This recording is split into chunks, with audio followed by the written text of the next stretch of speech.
And we are live, I think.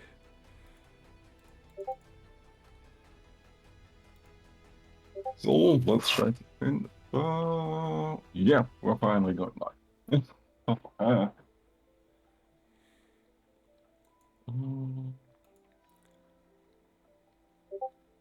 Okay, perfect. Okay, so since I think nobody's watching yet, but this is also going on YouTube, so welcome everybody to today's tournament. We have 5 players ready and ready to play their interesting matches, and co-hosting with me is Grief. Say hello, Grief. Howdy, folks. Yeah, perfect. Okay, so this is going to be a long evening, probably. Um, yeah, we still have to do some organizational stuff, but very soon we will be ready to watch some interesting games. So, for everyone who's not aware, this is our first standard tournament for since a long while for Collective, and we're proudly announcing that we have a collection of five players with each 3 decks playing the Conquest format. Therefore, each round after the first game, the loser is able to ban one of the decks that is still available to their opponent, while the winning deck from their opponent is also automatically banned, locking them into a singular option. Just to get some quick notes out of the way. Yeah, right. Yeah, you can find the whole rules list and everything on the Battlefy, which is linked on the stream page and also on YouTube probably. And yeah. So I think we're about ready.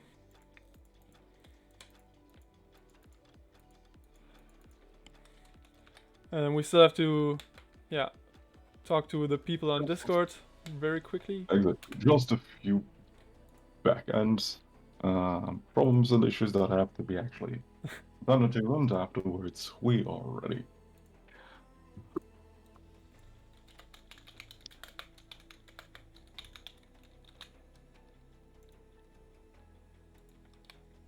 Please keep in mind the stream is on a short delay, so Yeah, a very short delay. Because like initially we considered making it like 5 minutes or 10 minutes or something because we have actual prize money to be won in this tournament. But since we know most of the players personally and we expect them to be good sportsmen, the stream delay is going to be like 1 minute or something. So yeah, it's basically live from the game.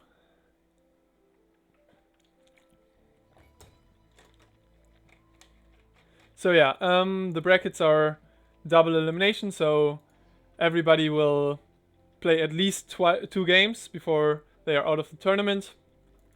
We're playing Conquest, so when you play a deck and you win, you aren't allowed to play with it anymore. And yeah, as Grief already explained, we have a ban system in place that when you lose a game, you get to ban one of your opponent's decks. And yeah, I think that's the most important stuff out of the way. Yeah, and all the deck lists are public knowledge already, so people know their opponent's deck lists.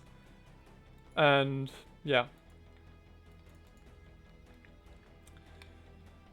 So, without much further ado,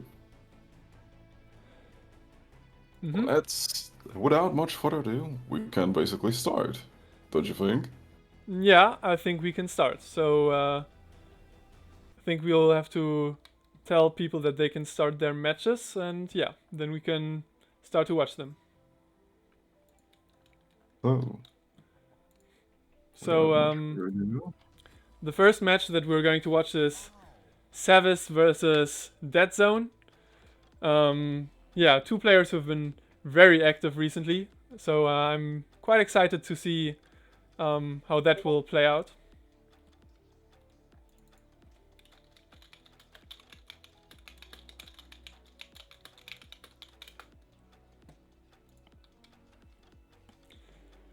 Okay, so now we'll have to wait for people to start their matches.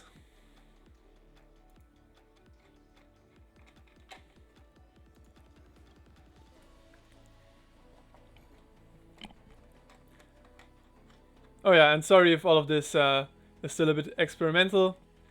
This is the first time that Grief and I are doing tournaments on Twitch. So yeah. We also finally, slowly but surely, are ending up in the 21st century of gaming. Oh, and I think they've started playing their matches. So, Right. let's head into the game. Yeah. So for the first game, we're spectating Dead Zone, who is playing his Pelma decks, which is a Dragon Pelma deck, as far as I can see. And his opponent, Sevas, is playing a Marie deck with Lockheal the Cage, which is a deck that I personally have also been playing quite a bit recently. So the whole deck is based around Lockheal the Cage and how with Marie's level 3 ability, you can quickly trigger Lockheal the Cage's entomb ability.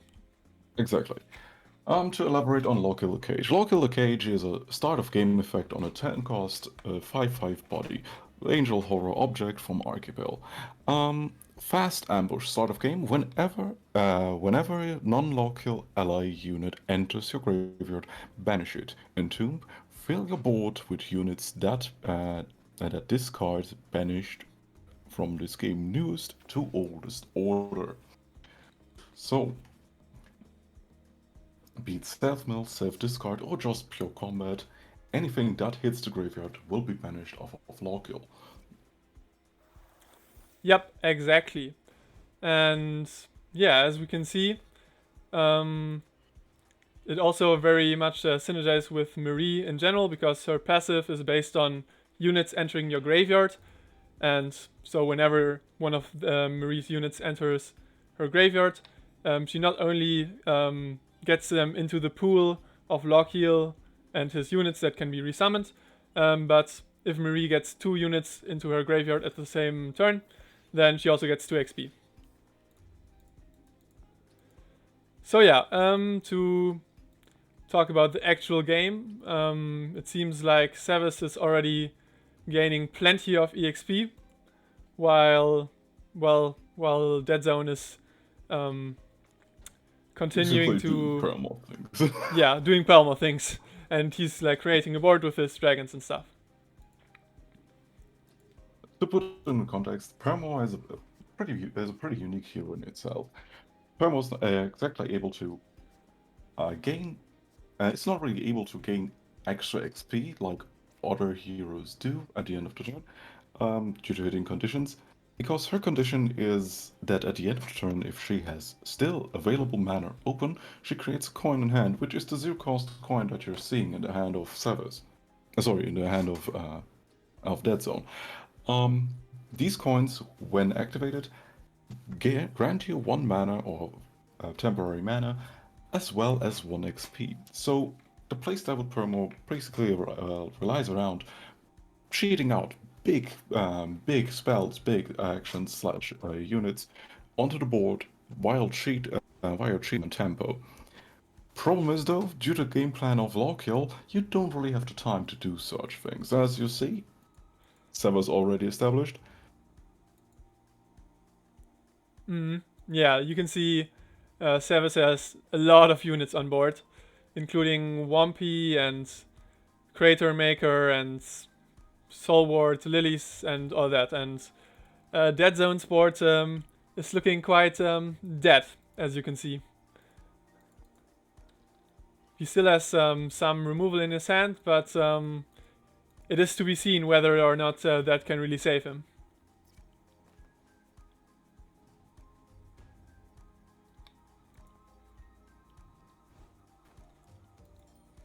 Trying to hit via Plasma Invocation. Plasma Invocation or the Plasma Archetype is basically an archetype suited for Permo because they all trigger off of available mana at the end of the turn, being either kill 2 or pseudo board wipe random ping effect on a body. Thing is, against the board that Sevas currently established, there is no real out beside an actual board wipe. And taking a quick glance at Dead Zone's hand, he has no real outs against it, especially Wumpy. Yeah, Wumpy with his ward could be a real problem. I guess Dead Zone has a pseudo board wipe in Flambio Spill, but it only deals 1 damage to all units, so I doubt that this will really help him out of this inarguably very difficult situation for him. At least he gains for each unit on the board, which is currently 8 per ping, 1 HP, so he gets partially out of lethal range.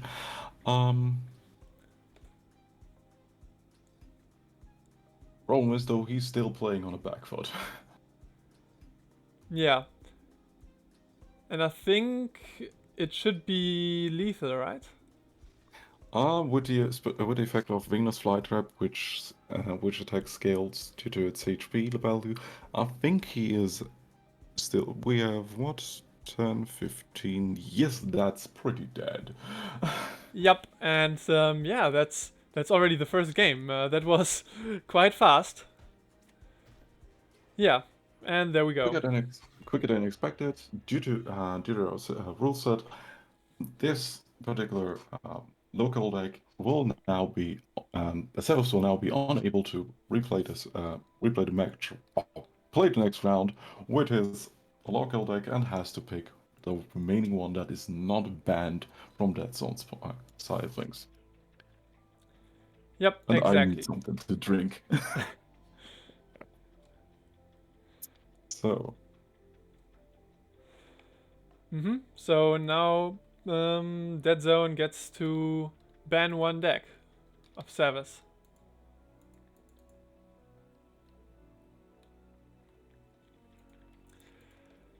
Yeah, but I think that game really showcased just how powerful the Lockheal Marie deck can be.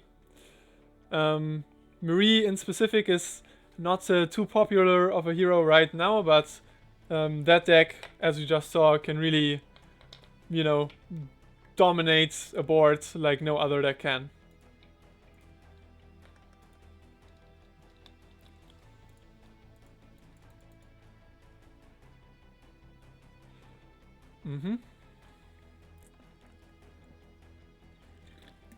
Yeah. Actually, while we are waiting for the bans, I might be able to also show you the deck lists.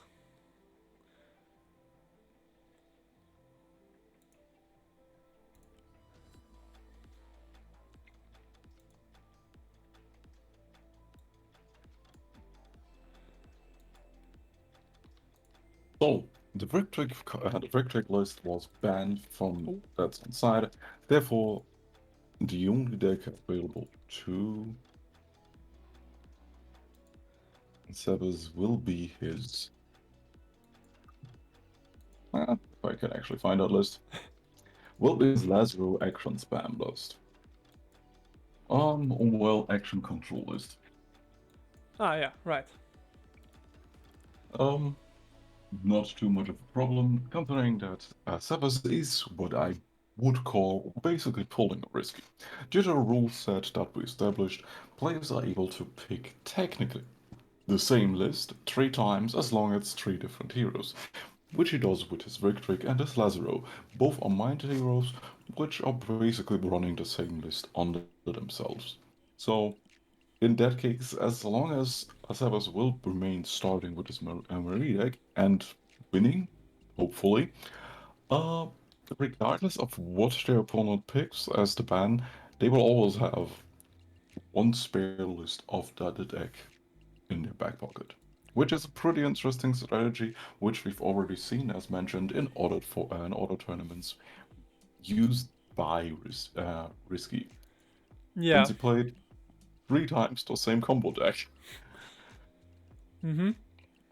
Yeah, because yeah, we have like multiple heroes for every affinity, and there's Kyungmi, which can just play decks from all affinities. So yeah, and For this game, we are watching Sevas, and right now it looks like Dead Zone has 2 dragon totems on his board,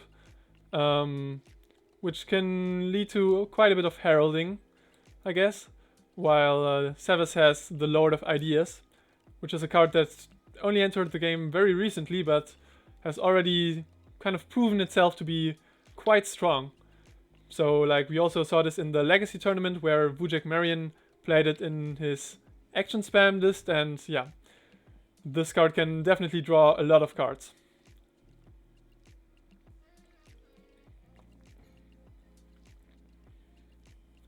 Yeah, so Sevas' Lazaro deck is basically a control deck, but it also features, well, first of all, it features Essence Shifter, so all the off affinity cards cost even more mana. They cost 1 more instead of, no, like they cost 2 more, and normally they cost 1 more, but they have Rebound.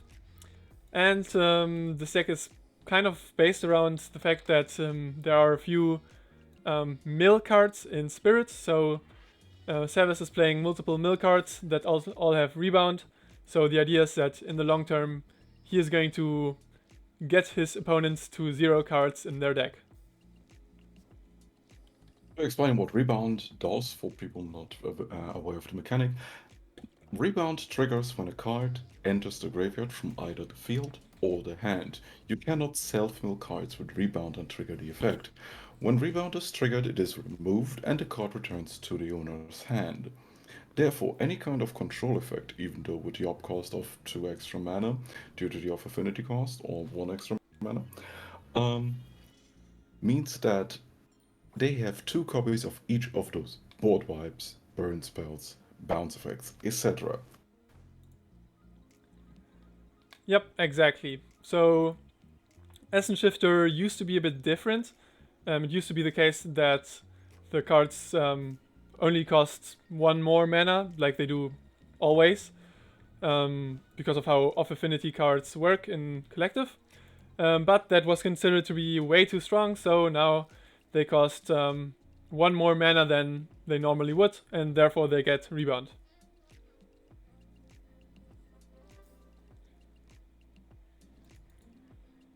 Yeah, so as we can see, quite a lot of stuff is already going on here. Both players are already at level 2, and Sevas' level 2 reward, the experimental sequence, was already removed by a War Dragon, which was in turn removed by Sevas. So we are back to the board state of only 2 Dragon Totems.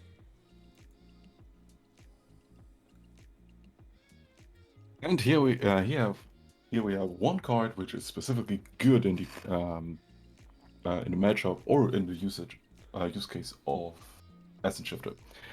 Because Essence Shifter increases the cost of cards by 2 if they're off affinity. Cards like Neugierig's Ichor will become even better. Ichor in this case is a 4-cost card from Mordstall. Action: target player mills double the amount of cards equal to target player mills double this card's mana cost cards and draw an action, which means that as long as you're playing Essence Shifter, this card not only has Rebound, so you can play it twice, but it mills 8 cards and draws you another action. So while refueling is basically your win condition. If we're hovering over the deck sizes, that zone is already at 19 cards. Which means there's only like 3 more activations of Ichor that will probably kill that zone in the next few rounds. Oh, and this is one very nasty play. As we just saw, Dead Zone played his Scale Earthshaker, which was also buffed by previous Heralds. But Sevas immediately played his Memory Lapse on it to send it back to Dead Zone's hand, and yeah. Increasing its cost by 1. Exactly. So now Dead Zone played another dragon again, but it seems like so far Sevas is able to pretty much keep up with the threats that Dead Zone is putting out, as can be seen by him still being at exactly 25 HP. I mean, there's no real threat on the board. Sevas can easily one-for-one trade any kind of unit that is dropping on the board, and even then has, due to the rebound effect, still options ready. So he's not really running out of any kind of options and can even draw into more. Yep, Looking at his exactly. hands, to appear into flash, which still have rebound, that's -12 on the entire board. Still a living memory, which bounces the entire board, and if the cards cannot be replayed, then well, those units get banished, and so on and so forth. With All-Seeing Eye, we can also answer most of the cards in their hand or in the graveyard if there are any shenanigans from that aspect. So there's no real way that Zone can get out of this predicament. Mm-hmm. As we've seen, All-Seeing Eye, banishing the card in the graveyard, and afterwards banishing all the copies of both players everywhere. Mm-hmm.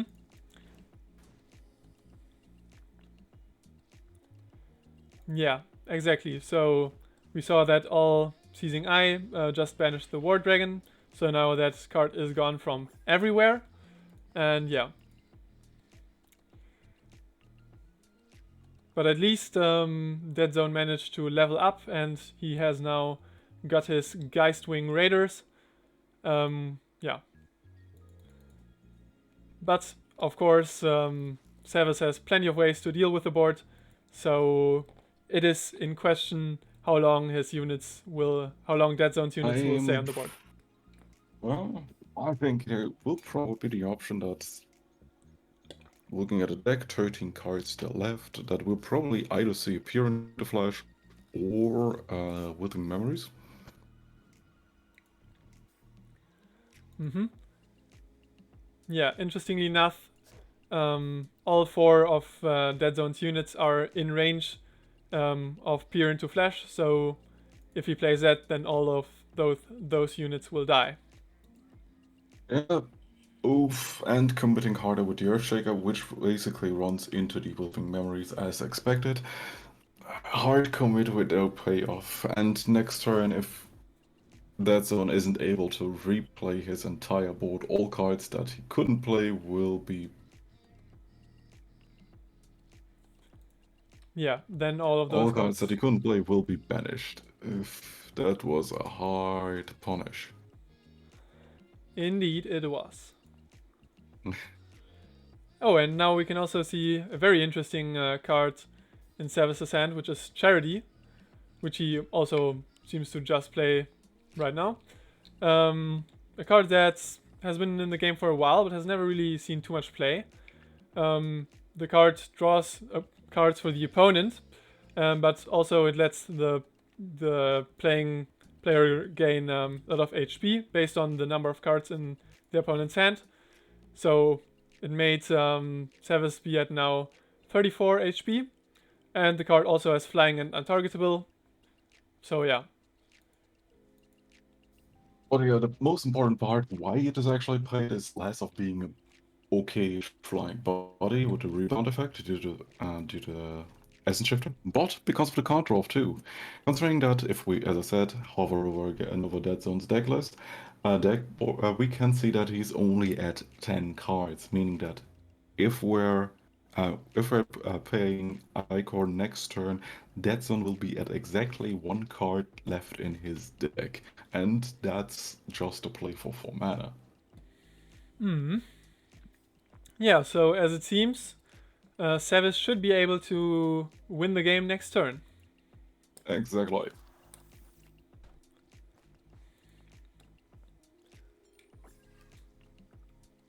Oh, and here we saw her out. Overflowing Thought. Basically, if he plays it correctly, yeah, he does.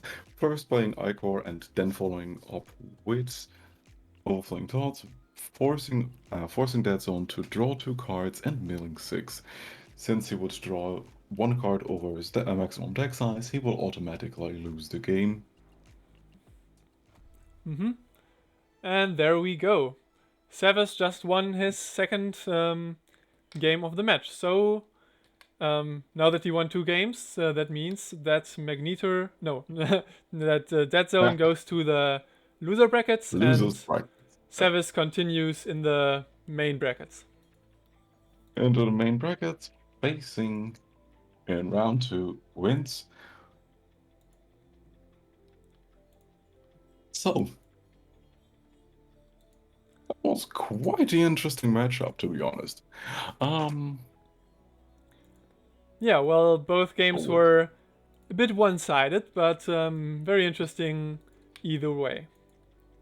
So while I'm taking care of starting next round, Tom, may you actually explain a bit about the deck choices of our next contestants that we're trying to observe in the next round?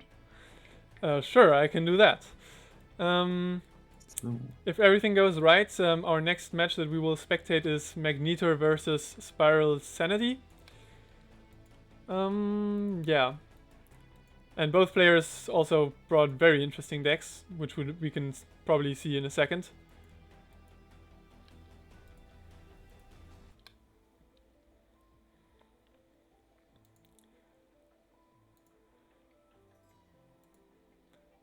And actually, I might be able to also pull the images onto the stream.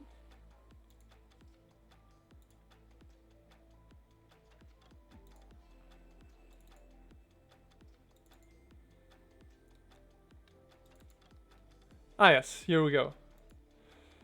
So first of all, we can take a look at Magnetor's decks. He brought a Palmer deck, a Bullock deck, and a Kyungmi deck. Yeah, the Kyungmi deck is very interesting because it's a Fusion Project deck. Fusion Project, the card that I designed, and that requires you to have only 1 copy of 44 units, and then those units will get merged into mutants. So maybe we can see a bit of that in a second. But yeah, I'm not going to go over the deck choices for that, since obviously it's 44 different units. But yeah, the other 2 decks are also very interesting.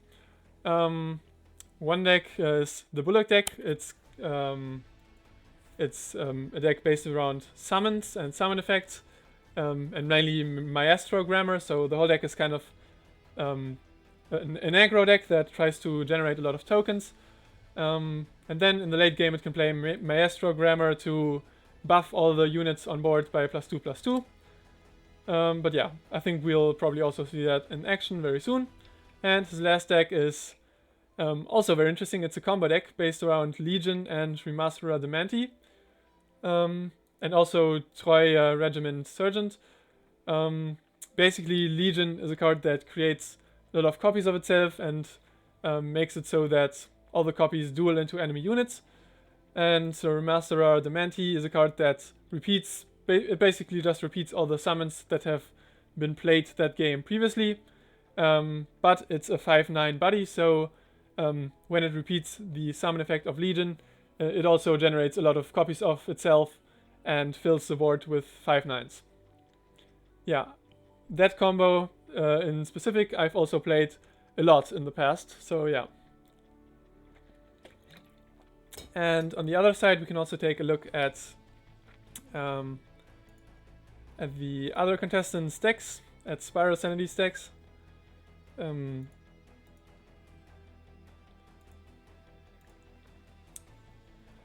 Let me grab the image of the deck lists real quick.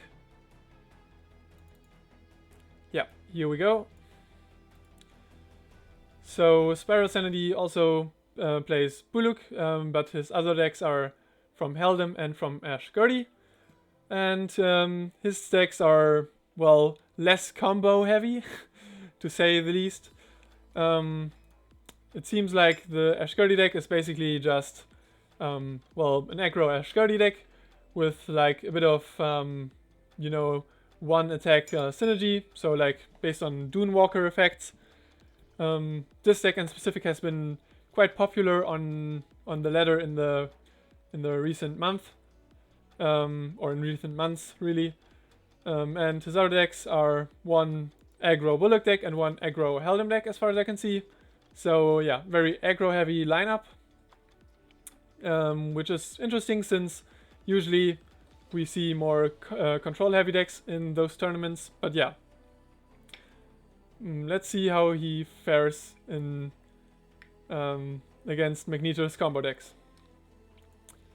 Grief, how is it going with the match? Match to observe will start shortly. The round has started. The second round has started. Now we're just waiting on Magnetar and Spiral to start up their game. Currently, both are matchmaking, so it will begin in, well, 10-ish, 15 seconds.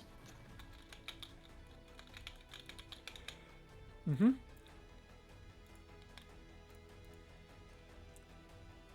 Yeah, And here we go. Mm-hmm.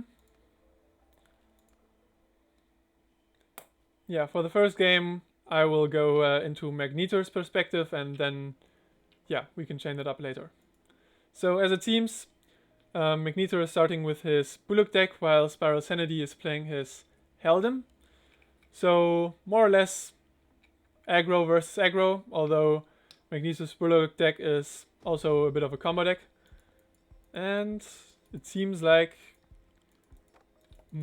I can't really see anything that's going on. So yeah. First of all, the first round is skipped, and I think you forgot to take off the list from the screen. oh right, haha, sorry for that. Yeah, and now we can actually also see the mulligan. So yeah, as can be seen, Magnetor as well as Spiralsanity plays a lot of early game units and low cost cards, as well as some summon synergy, and yeah, also basically every unit in his deck has a summon, so it really is a summon based deck.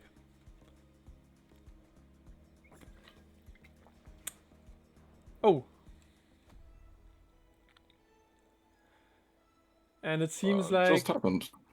Spiralsanity just conceded. Yeah. Let me just quickly check if that was a disconnect or something else. Yeah. Kind of unlucky, but we'll try to figure out what happened.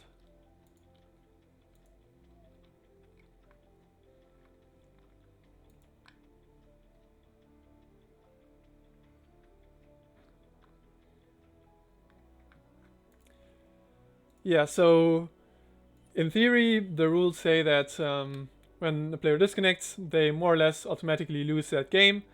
But there's also a rule that if the opponent is fine with replaying the match, then it can also just be replayed. So we'll have to see what's... Oh no, the game never loaded up. Mm-hmm. Yeah, so it seems to be a technical issue on the side of Spiralsanity.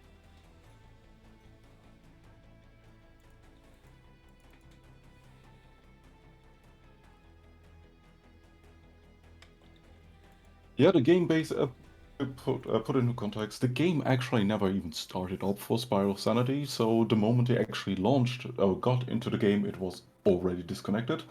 So, yeah, that's kind of bad. Mm-hmm.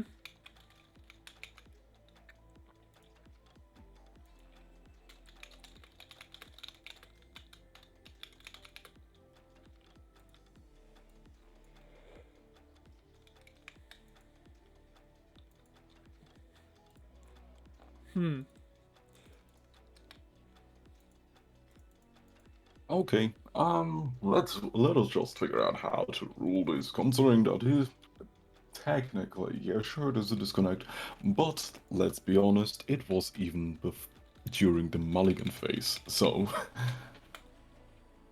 Yeah, we'll figure something out with the participants real quick.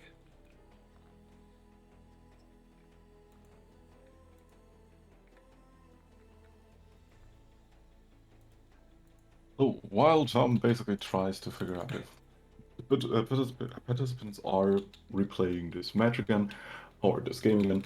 Um, by the way, short shameless plug. On Tuesday, there will be our second Legacy tournament for Collective as well. Since the last one was so successful, the next one hopefully will be too. We saw a variety of interesting decks and the format will be the same, also following the Legacy League ban list. For people who are unaware about the format is a main board and a 15 card sideboard with a single hero that of your choice. So between games, you can sideboard. By the way, just in case, bring a fresh list that is unaltered. That's a copy of your original main board. So you don't start a game with an illegal deck. Legacy format will basically take all cards ever in existence of Collective into account, besides, sans the cards that only got into the game this Friday, and the cards specifically on the restricted and ban list for the Legacy League. If you want more information about the Legacy League / the tournament, you can just hop onto the Collective Discord server, check announcements, all the rules, and the Battlefy page can be found there. For more questions, just go into the tournament general chat and ask away. Yep, exactly. And if you're watching this on YouTube, then I guess you can also just check the description, and if I did my homework correctly, then you will also find links to the tournament there. Oh, and it seems like now the game did load up for both players. So Exactly. We're already in turn 2. Mullins have been done, and Magneto already played his Road Maniac. Road Maniac being a 1-cost 1/1 that can't attack, is fast, so it actually doesn't give up priority if it actually is played with Duelist and Summon Readiness. This makes sense because it's then technically a 1/2 mana deal 1 or 2 damage. Because of the Readiness, it is able to activate actives or attack in a turn it is played. Since it cannot attack, it can only block. yeah, and since it's a 1-cost card with Rebound and a summon, it's played in this deck so that it triggers 2 summons and thus reduces the cost of Maestro Grammar by 2 just with 1 card. Yeah, and as we can see, Magneto is going about his stuff playing summon cards, but it seems like Spiralsanity is also developing a bit of a board. Now with Flamefist Firebrand, a card that has Agile, so it means that this turn he's probably going to get 2 XP from Heldam's passive and perhaps get Cassiel onto the board. And yeah. To explain what the damage actually did, where the damage actually came from, GG Burn or Goshen Burn is a combination of cards which are Goetians from the Gamel realm that care about scouring the top cards of your deck, similar to dragons, but with a specific upside. When we take a look at Shard Initiate in the graveyard, Shard Initiate is a 1-cost 1/2 that on summon creates 3 shards in the top 10 cards of your deck. This means that Char, which is a 2-cost action, with the effect of draw a card, when played or banished from your deck, deal 2 damage to your opponent. Meaning that every time a card is scoured, which means you're looking at the top X card of your deck and banishing a select number of those cards, it is able to, on the play effect of Flame Fist, Firebrand, to just deal damage while also increasing its effect. Its attack, which in this case was just 1 char for 2 damage and plus 1 attack. Indeed. Sorry if I cut you up there. No problem. Yeah, and meanwhile we can see a lot of very interesting stuff happening. So just now Magnetor played a reoccurring accident on Spiralsanity's War Dragon, and it created a Bass Department, which I think is a card that Magnetor also plays in his deck himself, because it's a card with summon synergy. But for Heldim, it is probably quite useless, since it's a 0/5 card and not very much of an aggro card. Yeah, so far it seems like the board is pretty balanced, but at the same time we can see that the Maestro Grammar in Magnetor's hand is getting to quite a low mana cost, so yeah, this game could probably turn around somewhat quickly when Magnetor plays his Maestro Grammar.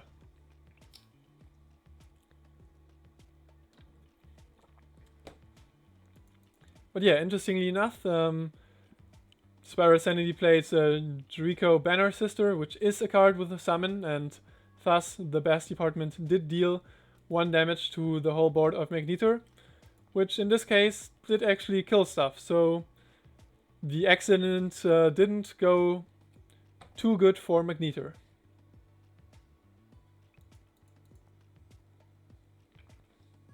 Well, Magneto seems to... Okay. Finally deciding to play the Giant's Eye, drawing 2 cards that cost 3 or less, finding a Devout and a Malicious Mage. None of them are actually too good. Sure, Malicious Mage can reduce the attack of 1 unit by 2, but overall, not really what you need in this situation. Yeah, it seems like the Bass Department did in fact hit hard. So let's see if Magnetor can recover from that. Could actually backfire again due to Heldim now having initiative. With Cassiel returning, 4/4 flying overrun now.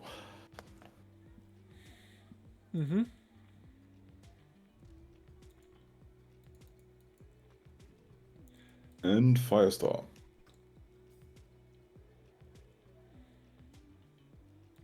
Two-cost action, permanently give an ally unit in hand entrance, deal 2 damage to a unit. Let's see what will be chosen. Probably something that has a summon effect that can target the Enkindler. If that guess of mine is correct, then we have pretty much a good board wipe on our hands here. Indeed we do.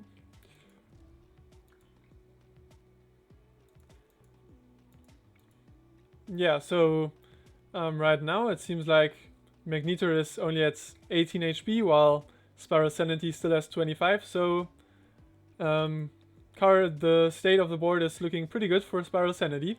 But here we can see that Magnetor played his Maestro Grammar, and suddenly his board is quite a bit more threatening, with a bunch of 3/3s and a 5/5 and Kindler. So maybe this will be the turning point in the game. But we'll have to see that through the following turns. Actually, I doubt it, considering that, yeah, okay, we have 2 3/3s that can attack. Still, we have a pretty good trade with our Firebrand, considering he trades Orb. And Jericho already did her best, and honestly, she just buffs the board again.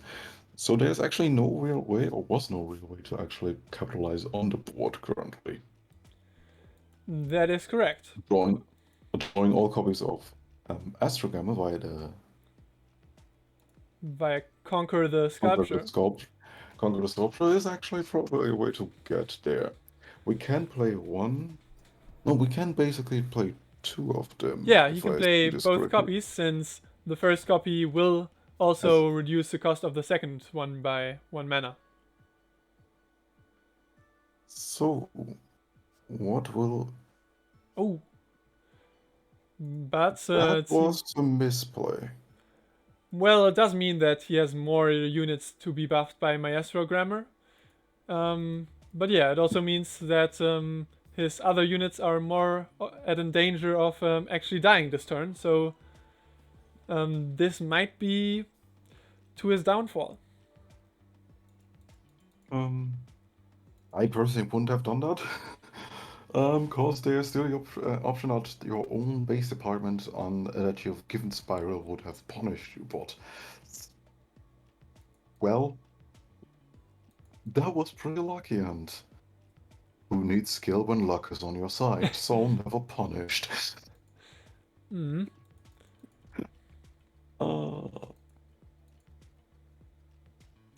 Yeah, but who would have thought that this little boombox would have had such an impact on the game?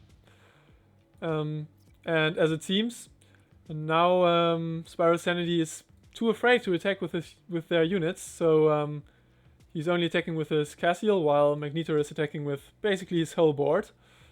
So yeah, maybe Magnetor isn't dead just now.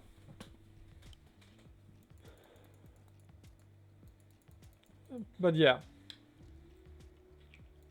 We'll probably see a variety of blocks. Probably capitalizing on the Slay effect from the Retro.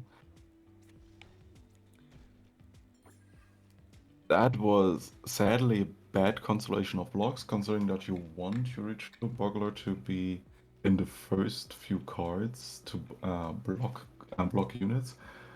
To capitalize on the attack buff.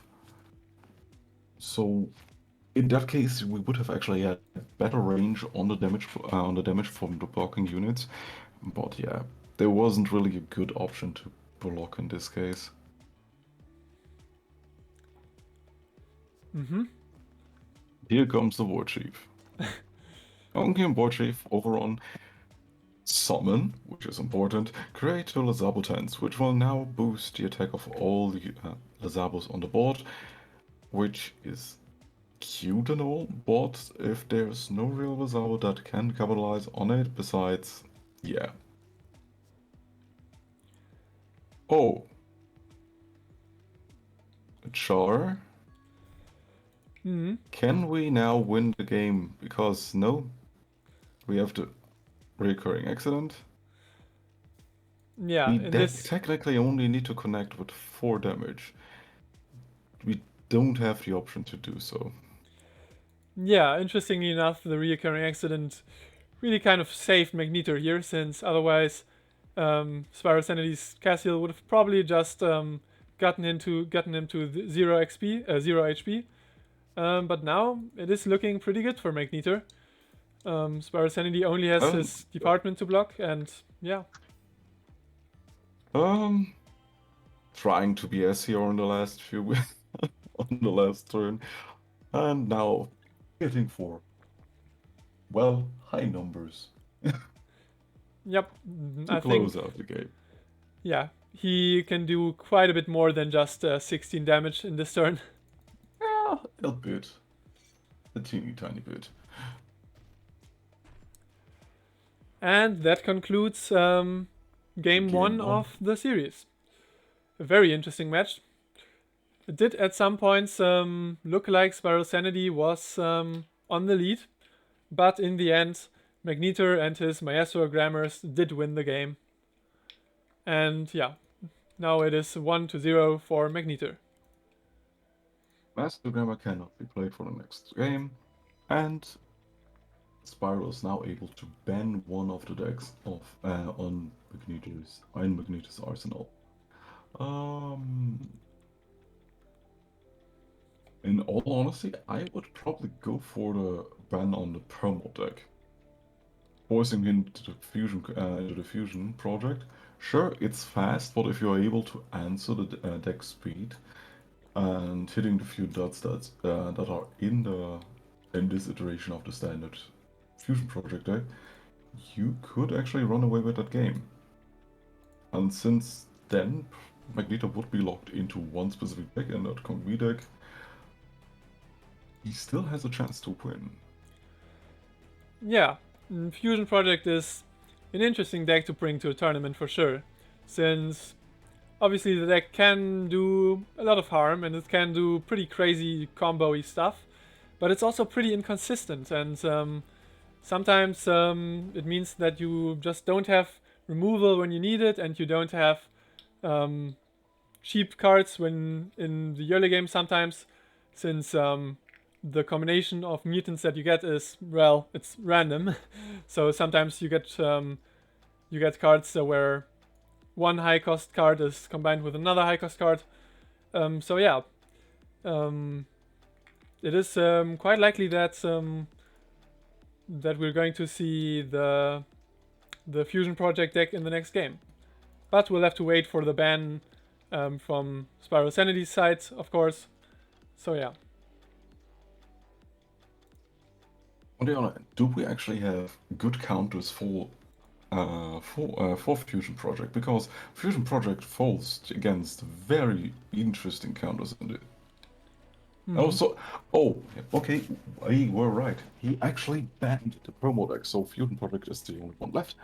And now it's more or less the question of, is Spyro able to actually push for 2 game wins? Yeah, I mean, Magneto obviously still did win the first game, so he only needs to win one more game, and he has got the whole match. But yeah, maybe Spiralsanity's aggro decks are stronger than Magneto's Fusion Project deck. That we will have to find out in the match that is hopefully going to be held very soon. And now it means that Magneto has to play his Fusion Project deck for any remaining games, so he can't really play anything else.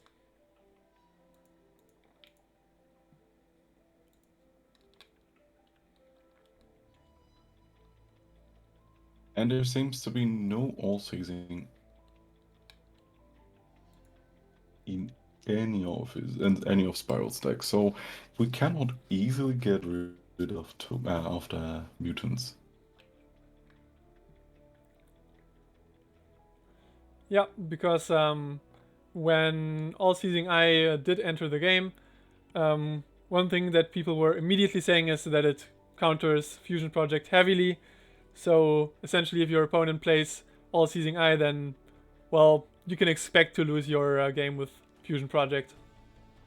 So the game is starting. Put away the deck list. Yeah, I did. I remembered. You remembered. Okay. So we're currently in the mulligan phase. Yeah. For the And first we game, kept it.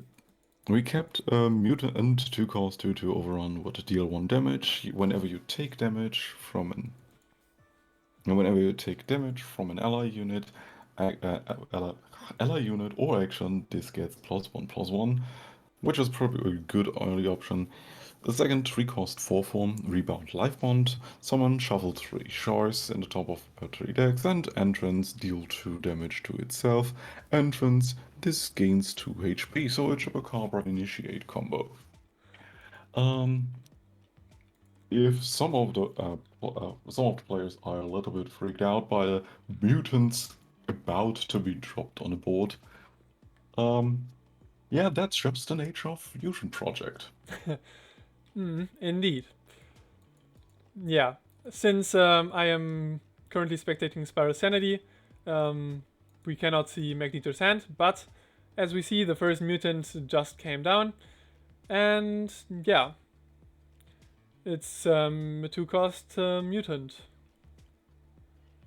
The 2 cost overall deal 1 damage, so this is a combination between, I think, one of the Molchtal units as well as Pancat.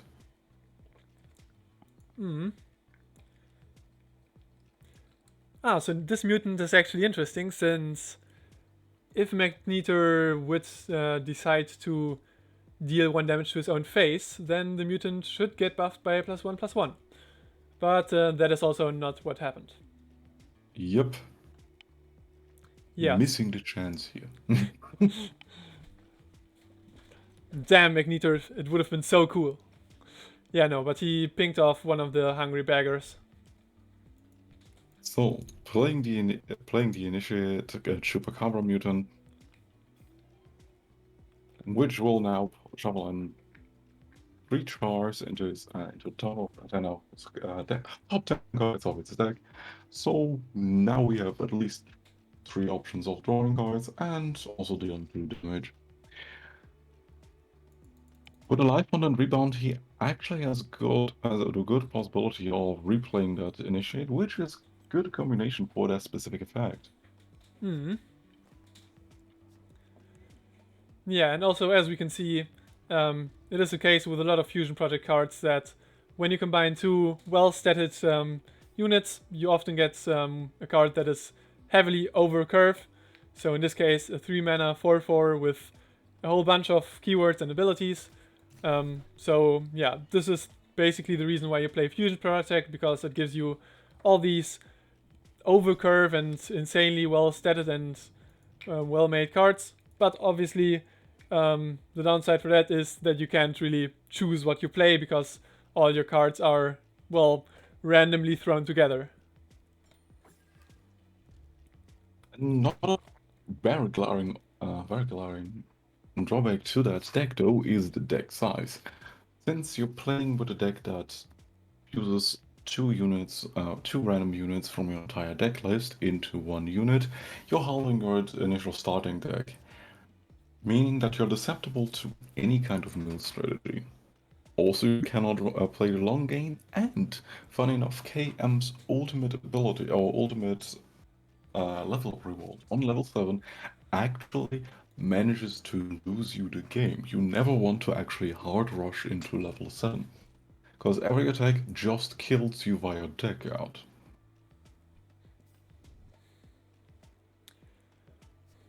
Yep, that is indeed true.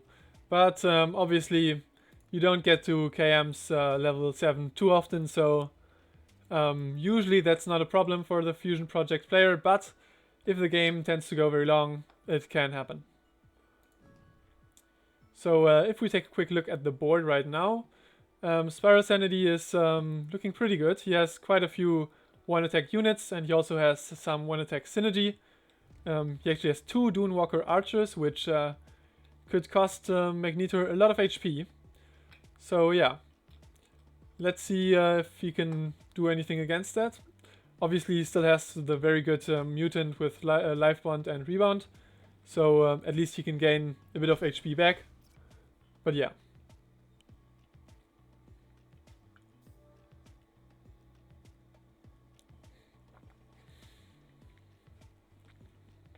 A very interesting scout. KM is one of the only heroes who is actually able to scout consistently. What does one of the only heroes mean? Besides the ability to scout post ultimate level up reward, KM is the only hero that actually scouts in every level up. Therefore, picking one random card from the entire standard pool that is generated from 4 random cards. In this case, getting a copy of Firebrand, which is hilarious considering that we now have 2 Firebrands, technically 3 in circulation, thanks to the Fusion Project and the Rebound Mutant. Indeed. But yeah, and we can assume that that's also part of the reason why Magnetor chose to go for the red costume on Kyungmi, so that the Firebrand Purger only costs 2 and not 3 mana.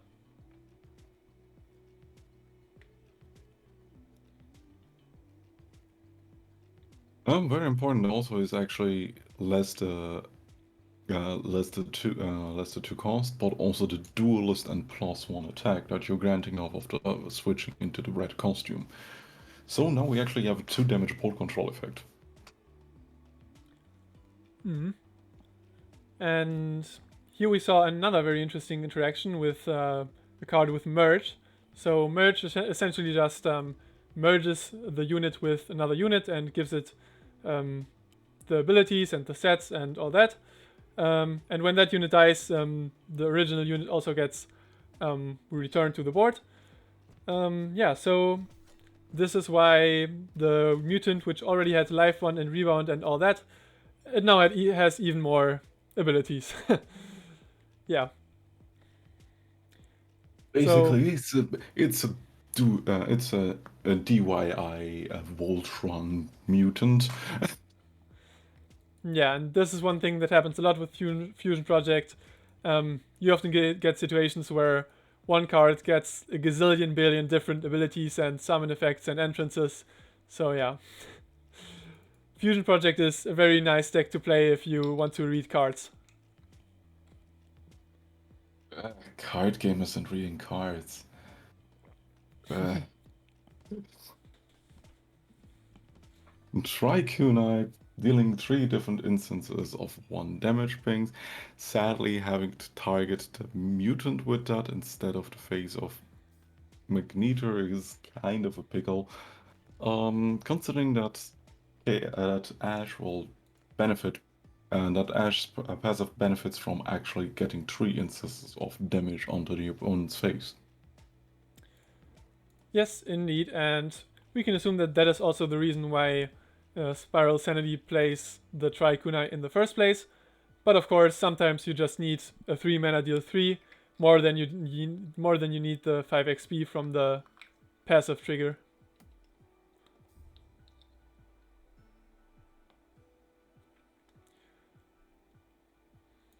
Question is more, was this move worthwhile? Considering that, okay, we are getting rid of one big threat, but on the other hand, it's still a rebound Chupacabra with the annoying effect of shuffling in 3 copies of charts and getting the merge flying unit back on the board, which also has duelist.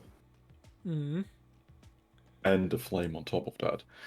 So basically the Trikunai just exploded into 4 units. Yeah, kind of.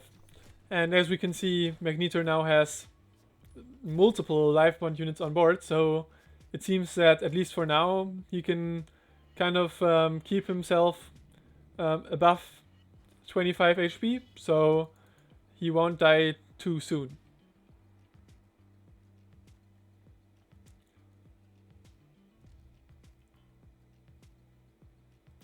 Oh, and also interesting is how one of the mutants has the attuned of the next time you gain 3 plus HP, return this to play. So when if that mutant dies first, and the other mutant gains HP, he can actually bring that card back to play.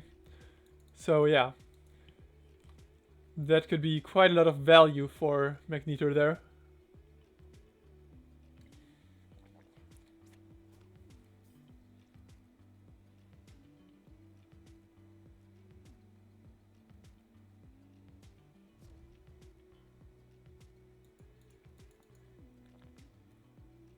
Going on with the Trapper. Probably dueling off one of the 1/1s could be the case, or even not the 1/1, the 1/2.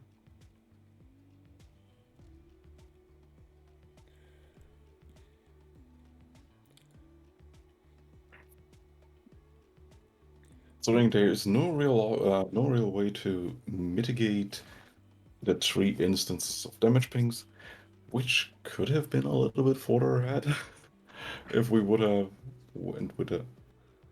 That's an. An interesting choice indeed.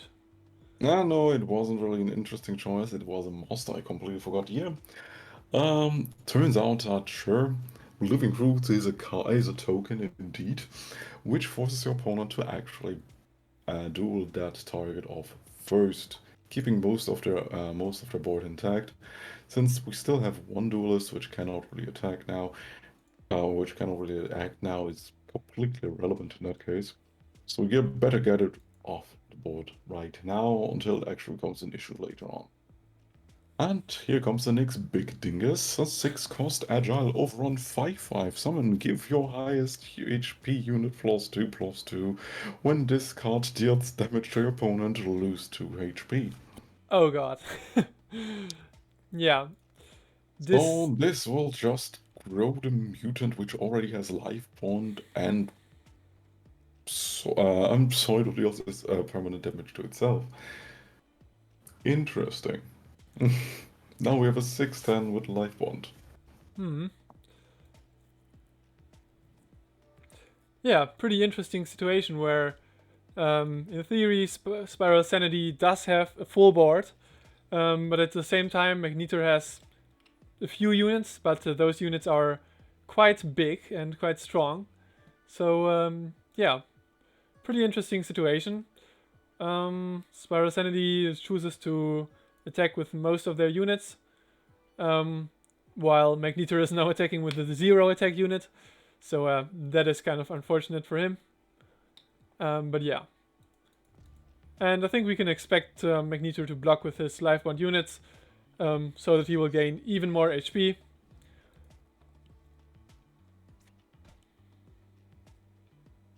To explain why the 0 attack basically happened, if we take a look at Dunewalker Trapper, whenever this card attacks together with 2 or more 1 attack units, you can set the attack of one of your opponent's units to 0. In this case, sure, he picked the overrun unit, but I would have personally just taken the 5 damage to face because we don't really care too much about that fact. We care about the increase of HP of our opponent, which means that it would be more important to hit the life bond mutant first before we take out threats that could deal damage to us. Because at 17 HP, we still have a good life pool threshold to play around with. Yeah, and I think in this situation, Spiralsanity's most valuable resource isn't actually his HP, because as Grief said, 17 is still quite high. But as we can see, he doesn't have any cards in his hand anymore, so he just played the Give the Order and the Dunewalker Climber, and now Spiralsanity's hand is completely empty, while Magneter still has a variety of cards in their hands. So, while Spiralsanity has a full board now, it may be the case that he's going to run out of steam very quickly. Also, additionally, any kind of interaction with that, any kind of interaction that could have mattered on this. Oh yeah, and let's not forget there are still chars, which are just more damage to face when Oh yeah, that's they played. Oh yeah. quite a few chars. Yeah, maybe it was the better idea to not feed the 5 damage, or else we would have been at 4. I completely forgot about them. Yeah, me too. And that's a very interesting mutant. And to spoil the surprise, uh, Magneter is playing Chromus Prime, which is an extremely high cost unit, meaning that it can only reduce the cost of its casting cost when he plays cards off of his affinity. The thing is, due to the nature of the mutant deck or the fusion project deck, you rarely do so, making any kind of mutant tied to Chromus Prime in most cases a dead card.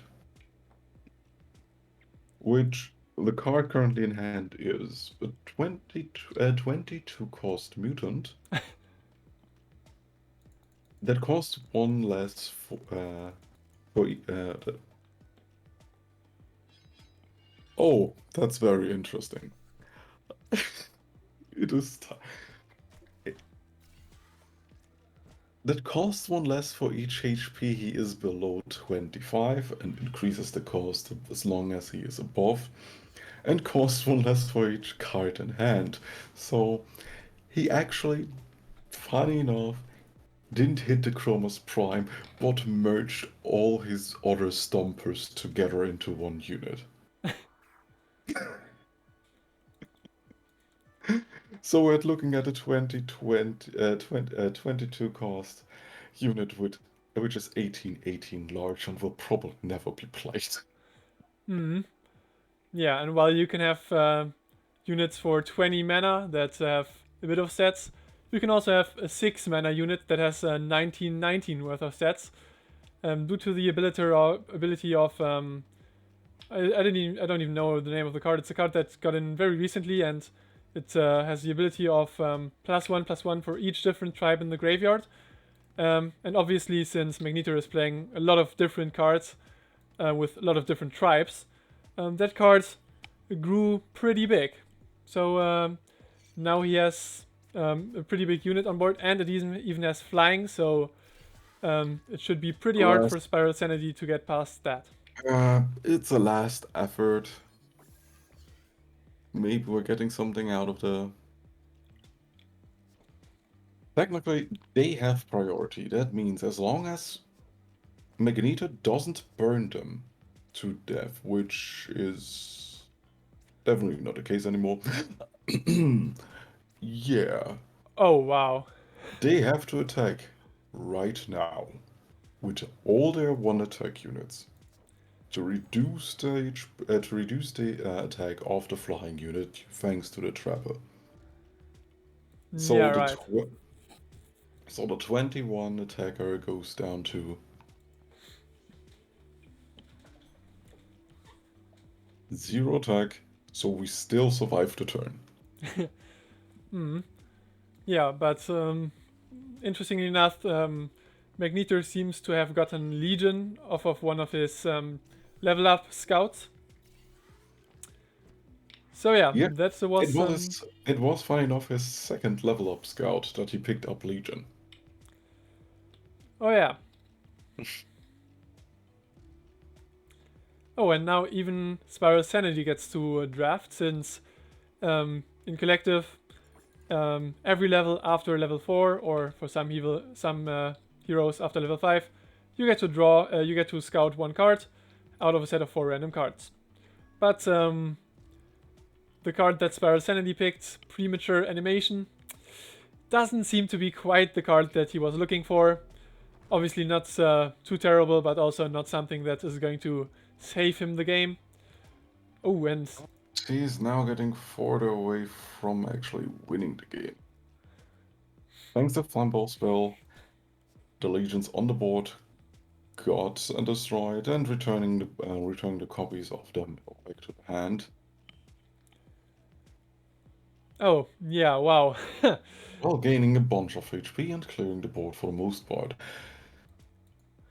Yeah, I mean, that is a combo that I've played before in 12 mod X with like Legion and Remastered Adamantine, but I did not expect to see that in a Kyungmi deck, especially not Fusion Project. So yeah, wow. But obviously the Legions all cost 10 mana, so Magneto can't play too many of them. Also, with a mutant that is basically an initiate on steroids, he actually circumvents one of the strongest drawbacks of Fusion Project, because he's always able to shuffle in more chars which are just more face damage. Yeah. And I mean, Magneto is already at 9 cards. And that is including all the chars that he already drew and played, so... Yeah, the initiate did kind of save him from deck out a bit. Basically it wins him the game, considering that he only needs 3 chars altogether. Every char that he's playing will just throw probably into another one. So, all in all, there's no real way for him to lose.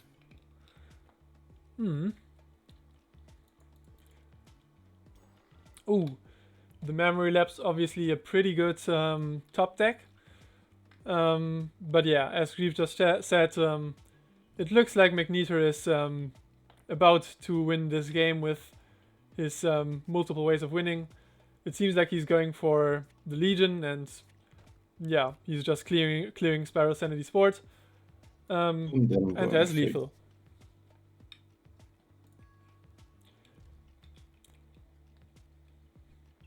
Yeah, Aurora Gate, obviously not quite the savior that Spiralsanity needed. So yeah, that is the second game. Congratulations, and let's hop into the Discord again and find out if the other game of round 2 is already concluded. Mm-hmm. Let me take a look at the brackets, and we can probably see that. Oh, But yeah, that was a really interesting game as well, since at some points it did kind of look like the Ashkurdi aggro deck was winning out on board, but in the end, Magneto was able to win with his very strong mutants and also his, well, kind of lucky scoutings from Kyangmi's level up. So yeah, that means that Magneto is now in the next round, and Spiralsanity is in the loser brackets. so to take a look at the brackets currently, in the from the wins versus Sevas game, Sevas advanced into the next round of best of 3, into the round 3 of the first bracket, and Magneto will be facing him. In the losers brackets, we will see the game Dead Zone versus Spiralsanity, and the wins will get the bye. So the winner of the Spiral versus a Dead Zone game will face him. So, what do you want to watch? Well, I for one kind of need a break for just a minute, so I think. Wait, what options do we have next? Sevas versus Magneto and Dead Zone versus Spiral. Mm-hmm. So I guess we will watch Sevas versus Magneto in a bit. That's I think they haven't started yet, right? So No. yeah, I think it would be pretty nice if we can do a 5 minute break for a second, and then we can continue with, well, not the finale, but one of the, well, one of the later games of the tournament.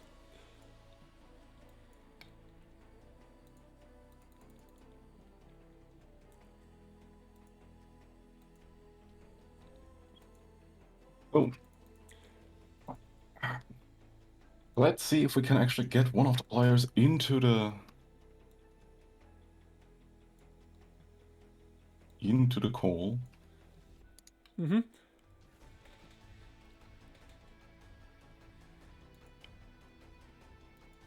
Okay, yeah, but anyways, I will be away for a second, and Grief will continue the moderation for a second, and yeah, I'll be But right back. let me just try to figure out if I can actually get Sevas into the call. Yeah, you go ahead and try that. uh, Okay, be right back. so,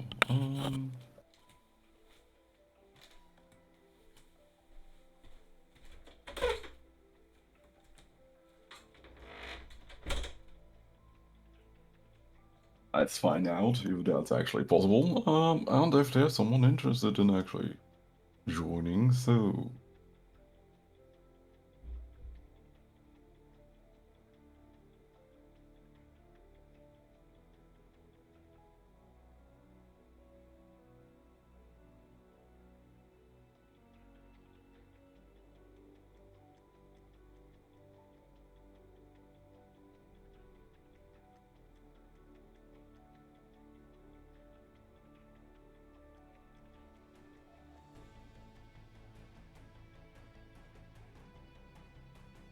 silence.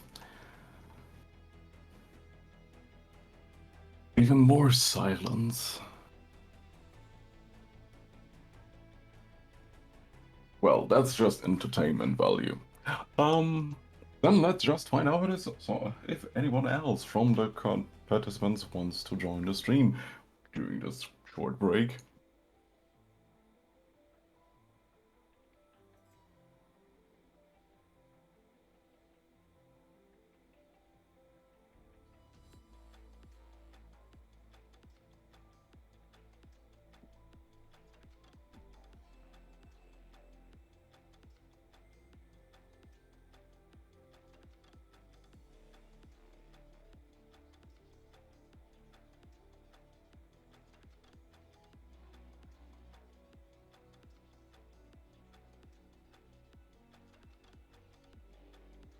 And we find some. And we found someone.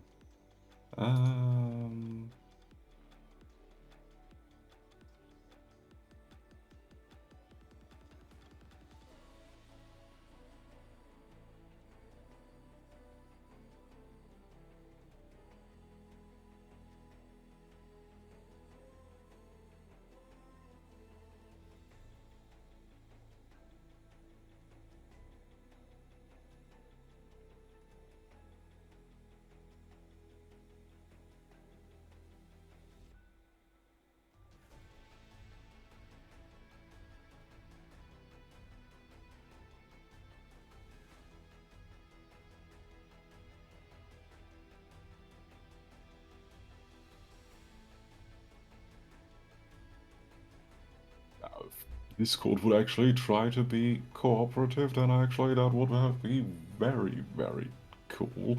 But it isn't, because it's Discord.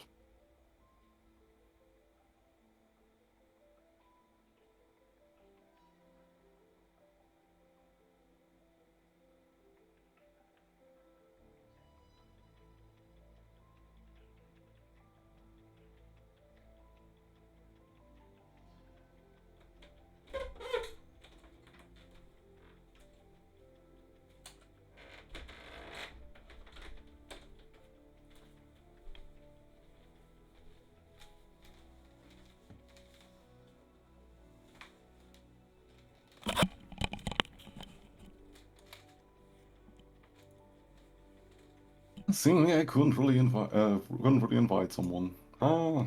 Ah, but I am back. Oh, okay. Yeah, Magneto forgot to leave the chat on the chat. Okay.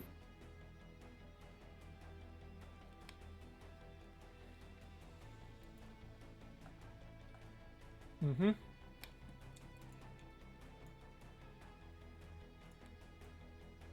So, do we want to continue the round then, or do we want to invite a player shortly for short discussion? Well, I guess that's kind of up to you and to Great. whether Magneter wants to join. Magneto has interest as well as Sevas, and since they're basically facing each other next round, will be interesting. Oh, wow. uh,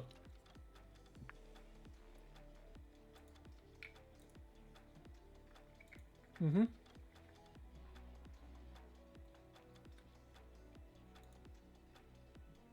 I might need an answer. Oh, wait. Are you going to invite them to the call or what? I was asking you Oh, yeah, right. Yeah, live on go ahead. stream Go ahead. I mean, if they're that you fine with that being on stream and on YouTube. that you could invite them to the call. Oh, I mean, sure. Entertainment value. Yeah,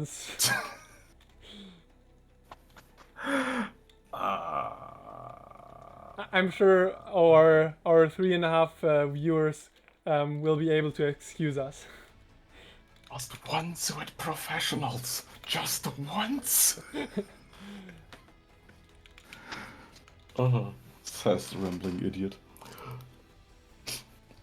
Wait, I can't actually. Okay, I heard we are starting with round 3 just shortly. Yeah, no, I think we can probably do some more interviews and other funny stuff like that later this evening. But for now, maybe we can just continue with the brackets.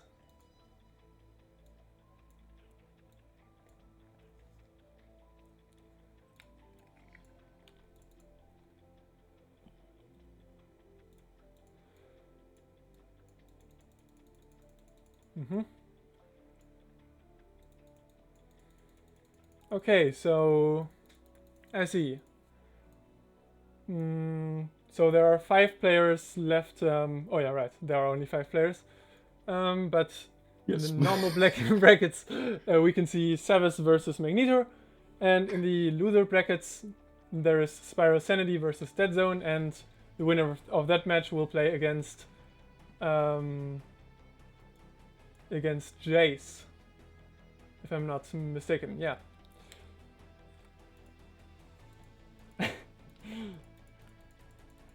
Yeah, okay.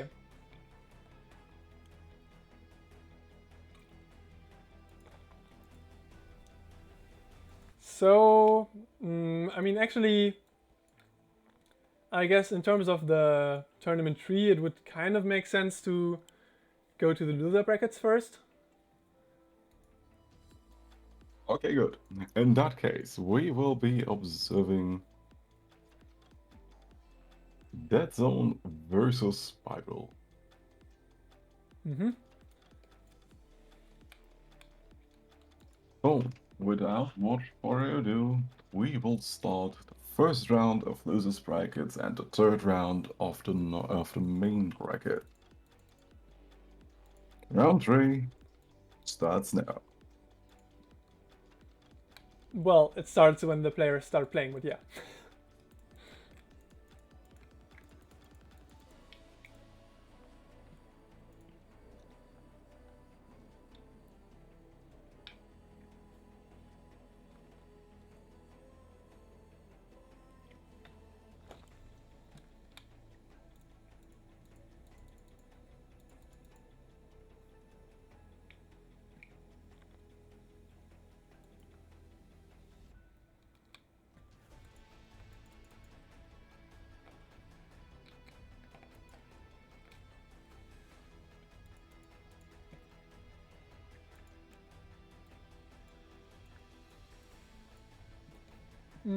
Yeah, it seems like the players are taking a bit of time to, well, connect with each other and all that stuff. But in a moment, we should be able to observe the games.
Hmm.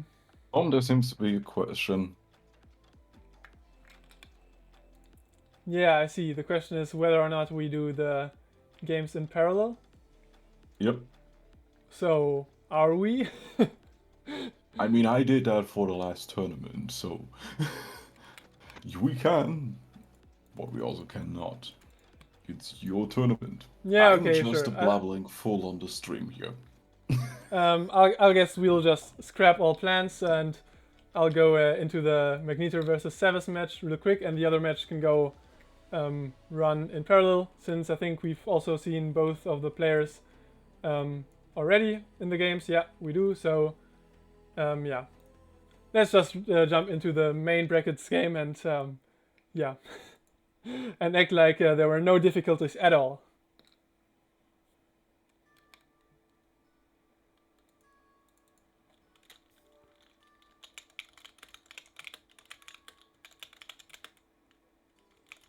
Just for disclosure, we aren't good at this shit.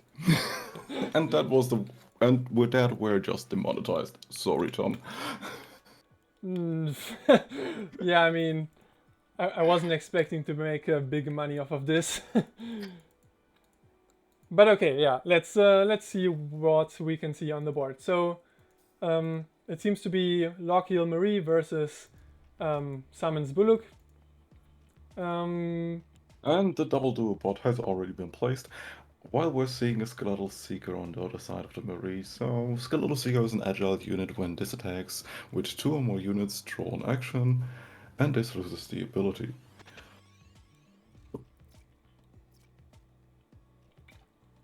And interesting, also using the Scrying Bones to draw cards and discard cards, which then with the combination of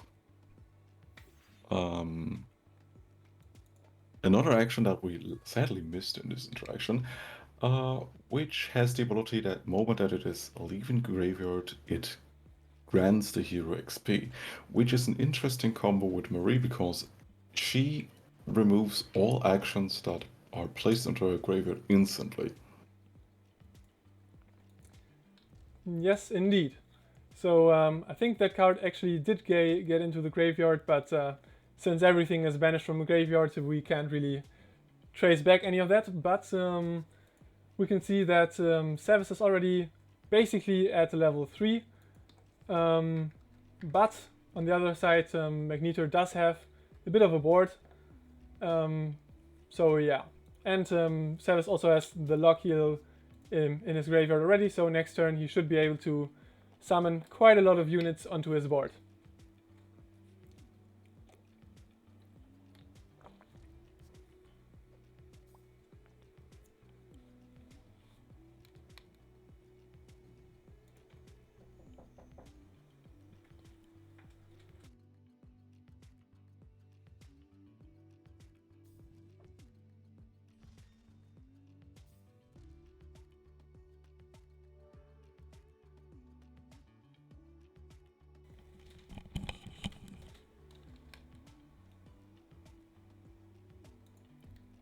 Okay. Wait, I was away for a second. Why is there a rock slinger on the board? Did you just leave me without notice? I am a bit of a sneaky person, you know. No, I see. It was reoccurring accident. Yes, it got shifted. It got shifted into existence. While we're basically trying to now establish the Lochiel. Lochiel popping into existence, a Crater Maker, a Venus Flytrap, Head Chieftain Discus, Dickus, because of dinguses, another Crater Maker, a Kadar, and another Venus Flytrap, so yeah. It's a Yeah. little bit of average. Yeah, I'd call that a solid board.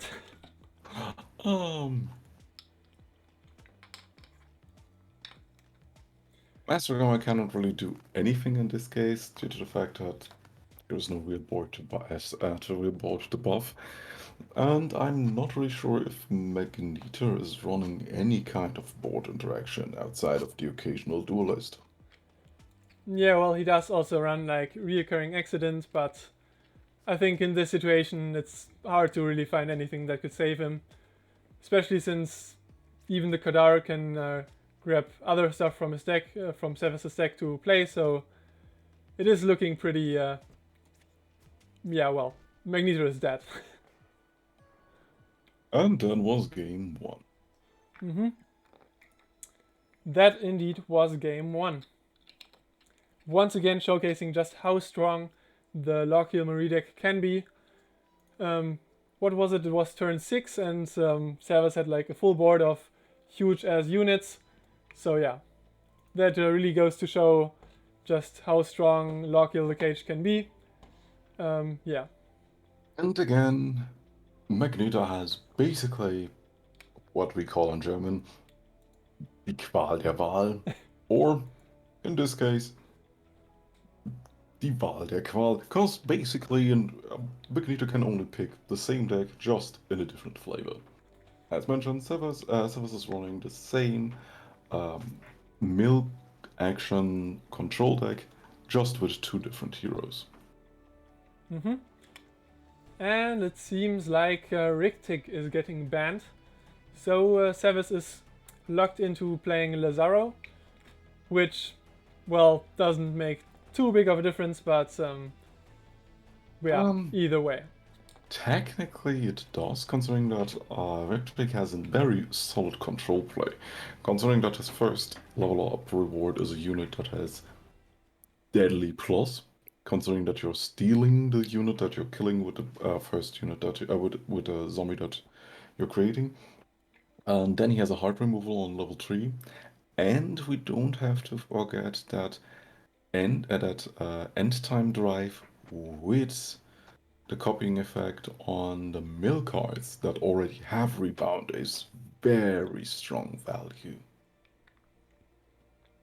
Yeah, that is true. Although obviously end time dive is something that you don't see in too many games nowadays.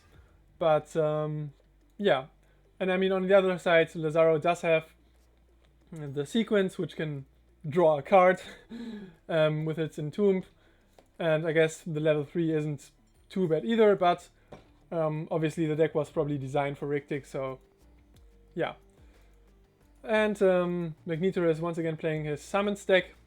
Yeah, which I think we've seen quite a few times already today.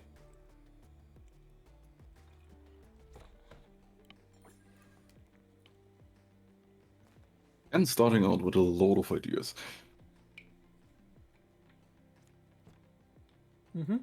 Which, interestingly enough, shows us that Sevas' main tribe in his Lazaro deck is the Arcanist tribe. So the level 2 reward will be an Arcanist, and it will also draw an Arcanist upon its entomb. So yeah, but I mean he doesn't play too many units in his deck anyways. So yeah, I mean it's still not a unit-heavy deck, but it's a mill deck. Going with a splish splash sploosh version, which is just potent ping removal.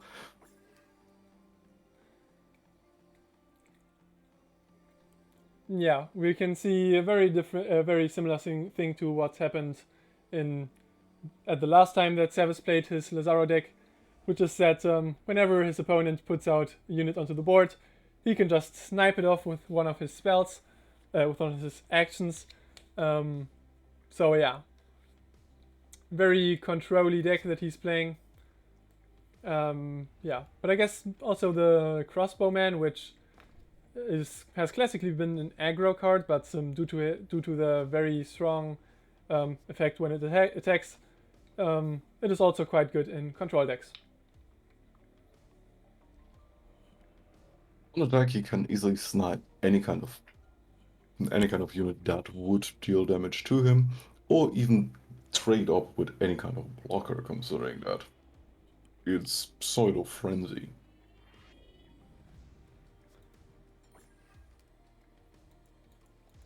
Yeah. But interestingly, Important cards to keep an eye out for would be still Peer into Flash, Neugierig's Ichor, and Overflowing Thoughts. Yes. But from Magneto's side, we can also see that he has Maestro Grammar in his hand already, which costs exactly 5 mana, so he could, in theory, play the Maestro Grammar this turn.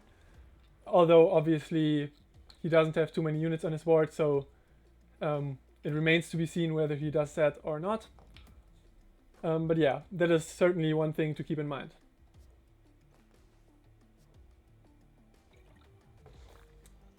And Playing also the note, Scout Scouts, putting the Master Grammar to 3. Well done.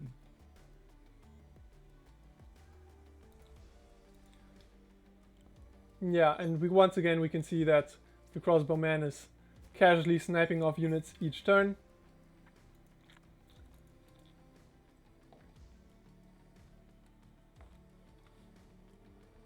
Probably getting the next Scout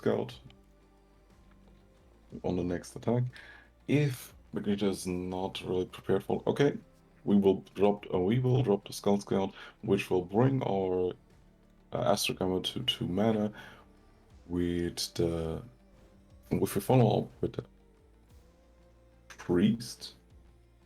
He could cost one with the Devout Follow.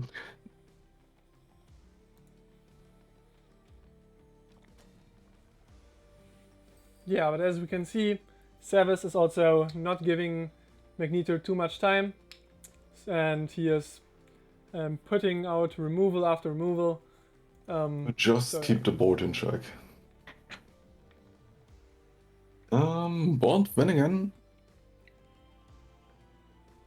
well, first Astrogramma drops. Next turn, we can draw into the other 2 copies due to this Capture the Sculptor, which then are also already reduced, considering that they will probably cost 2 mana at this point.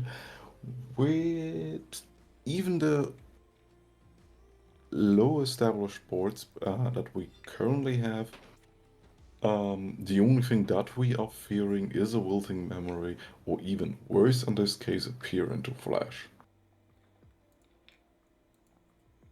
Yeah, but also Sevas has the initiative, so maybe if he plays something like Wilting Memories, Magnetor doesn't really have the option to play Conquer the Sculpture just now, but with And here Peer into comes the Flash he Peer does. into Flash.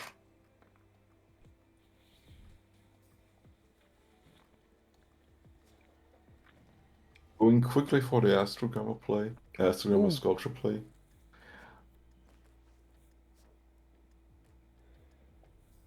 And weirdly enough, establishing a board. While Indeed. following it up with an... Well, what a nice turn. He was able to draw It's a the... nice turn of events, but we still have to fear the Appear into Flash in the hand. Sure, it will only reduce the board by 3 across the board, but yeah, here comes the Wilting Memory. Now, even if we try to re-establish the board, all our units are extremely small, so we'll just play the entire board again while Sevas just bought himself a turn. Yeah, and he still has at least one Peer into Flash in hand, so the prospects for Magnetor's units aren't too bright. And also all his Maestro Grammars once again cost 12 mana. And yeah, he now has to reduce their cost one by one.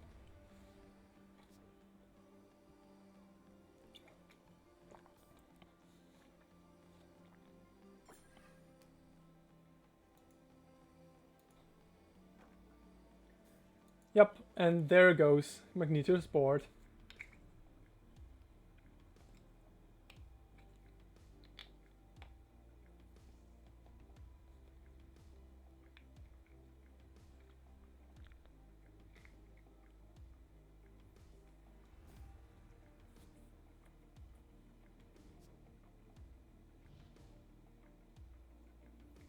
You got Volva followed up by a Stare, which has Rebound, returns to hand, and still has a fast 1 damage spell, which will just pick up probably Onion. Yep, and here it comes.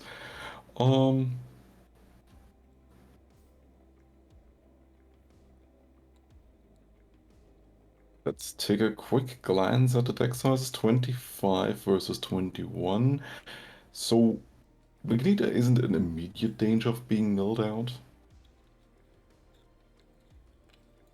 Yeah, so far Sevas has mainly been removing Magnetor's board, just like now.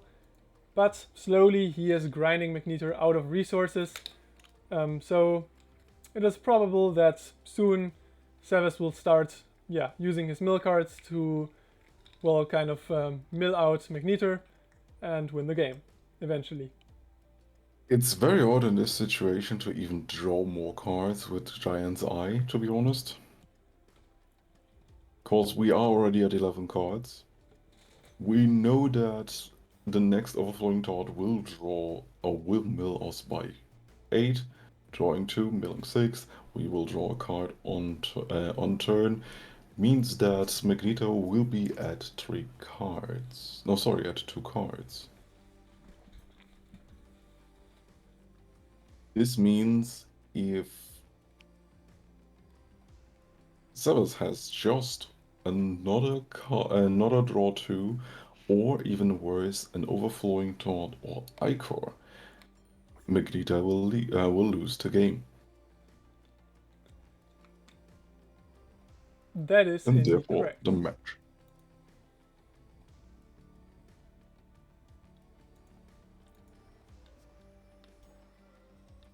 Hit with frying pan.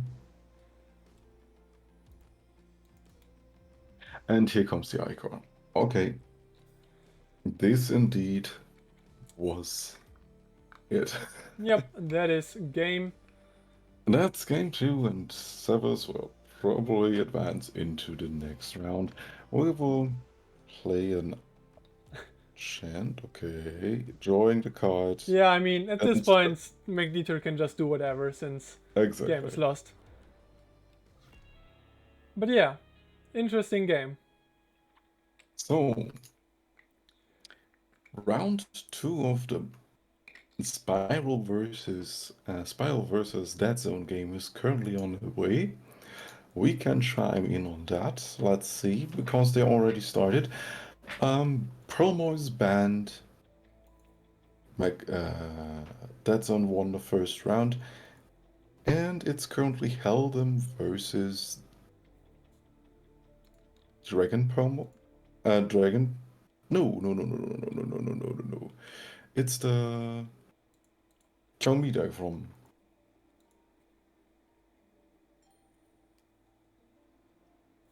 Alright, It's the okay. Xiaomi deck from Dead Zone.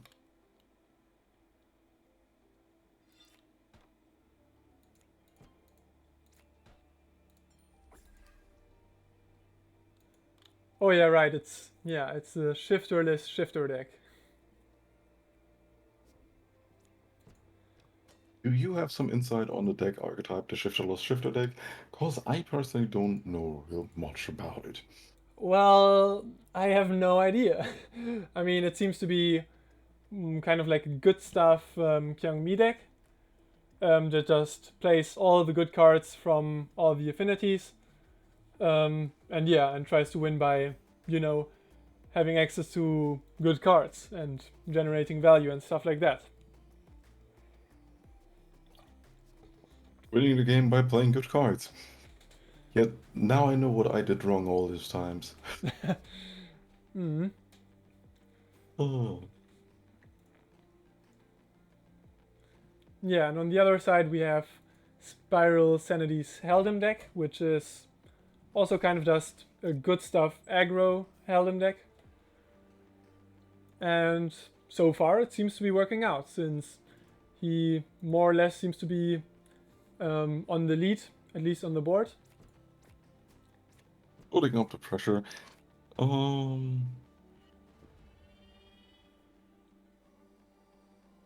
We do have a priest established though. Priest's Memento.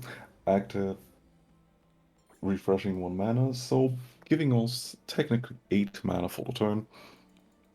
Yeah, and he also last turn he played the yearly festival day, so in a way Dead Zone is kind of like 2 mana ahead of Spiralsanity.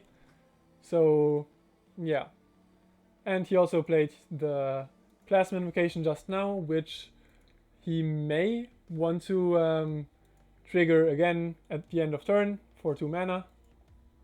Which he probably can, because considering how Plasma Invocation functions, he can technically play a 1-cost card and then activate the Memento, which he does. He plays the Reoccurring Accident, shifting the initiative into one of the weirdest cards in the game. Oh boy. Founder's Statue. Founder's Statue is a 2-cost, a 0/3 place from Carvian, which cannot attack, which is pretty typical for places.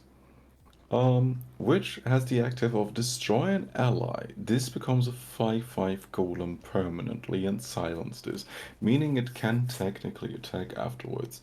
The weirdest part is the destroy ally, because yes, your hero is an ally. Yes, you can destroy your own face. Yes, you will lose the game if you do this. Oh wow. I didn't even know that, but I mean, if you look at the wording, it does make sense. Fun fact, Empty actually updated the card to fit the wording because it actually didn't kill you first, because you weren't a legal target for some reason. But we cannot let this kind of shenanigans go by us. So he updated, found a statue into actually doing what it says, killing you to create a 5/5. That seems like a worthwhile trade, no? Yeah, taking you to the fun ride. Uh, Reject all collective, return back to monkey. And it's probably one of the most metal ways to concede. Hmm. But to get back to the game, it seems like Spiralsanity has established quite a solid board, and he also has a bit of reach in his hand with the charts. But also, Dead Zone just played the Crimson Caravan, one of perhaps the most controversial cards of the last few months, which has been nerfed like 3 times. And yeah, and that should be able to get him back a bit of HP. Yeah, and also it means that when his units die, his hungry beggars, the Kugel, the sorcerer, will deal 1 damage to a random enemy, and it will also gain him even more HP.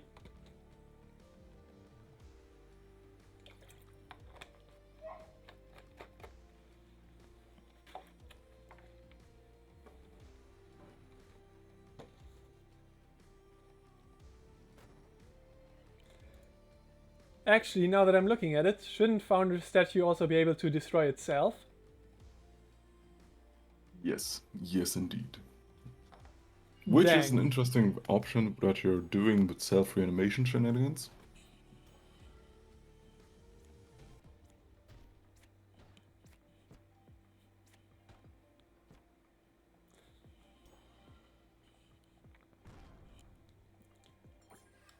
Right. And yeah, a lot of stuff just happened there. It seems like Dead Zone was down to 3 HP, but his Crimson people, his Crimson vampires, were able to get him back to 10 HP, and now he is playing Sands of Mirage. That's Marsh following it up with all the 4 options.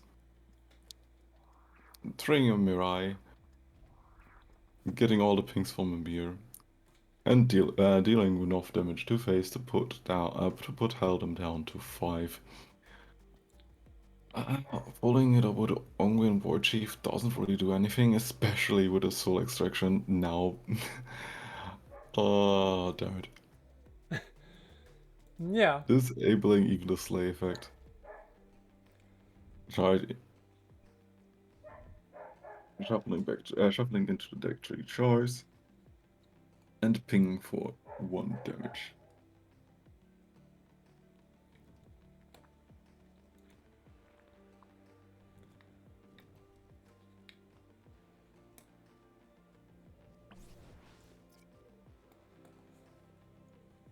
How interesting. So, right now, Dead Zone has 3 readied units on board, while Spiralsanity has 4, or like now it's 2 and 3. So, it seems like Spiralsanity is perhaps a bit ahead, but the game is still very much in the open. And do note that both players are quite at low HP, so yeah. Here comes another Lizabo Scout, drawing into more Lizabos, and yeah, we're still staring down 14 damage on the side of Spiral.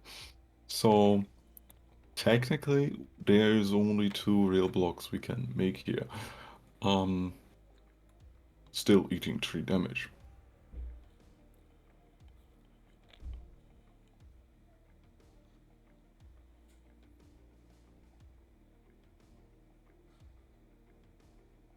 Dead Zone cannot really be in the position of not blocking off the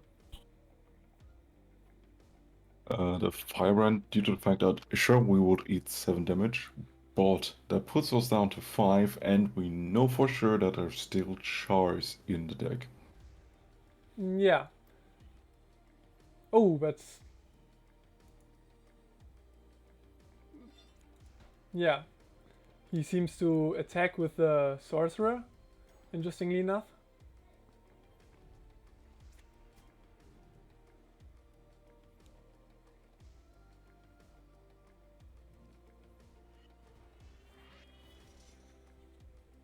Which obviously does mean that now he's at least at 13 HP, but he is looking at quite a threatening board of Spiralsanity.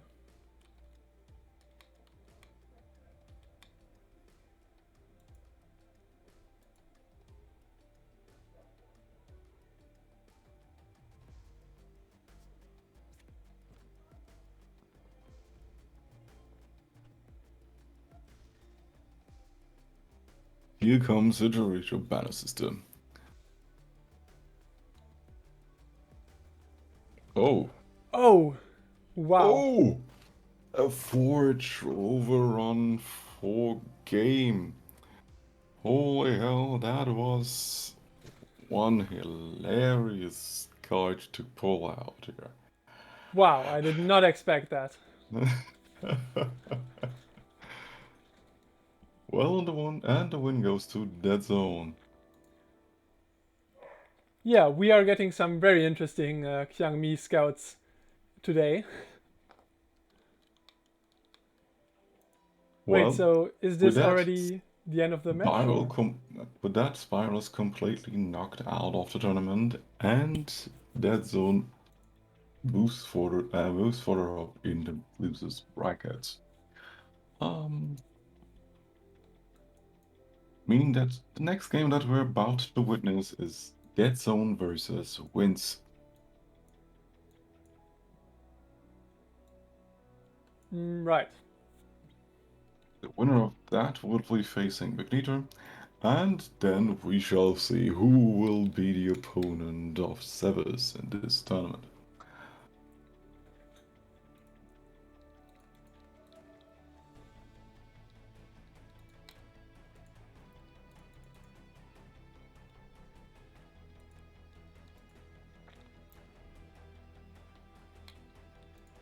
Also, just to make things clear here,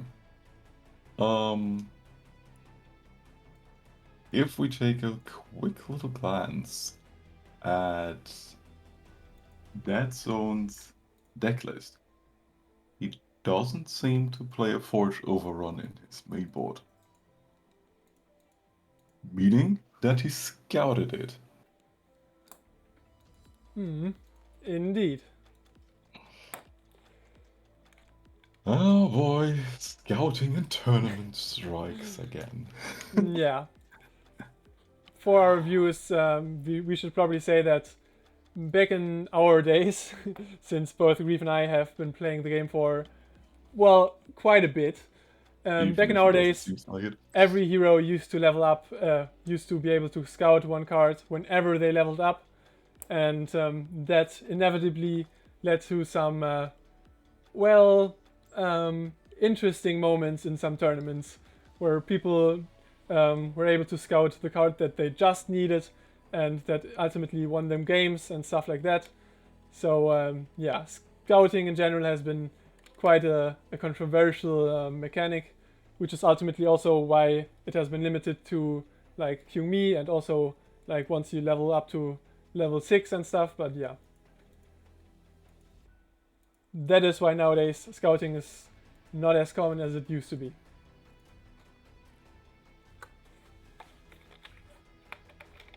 Oh.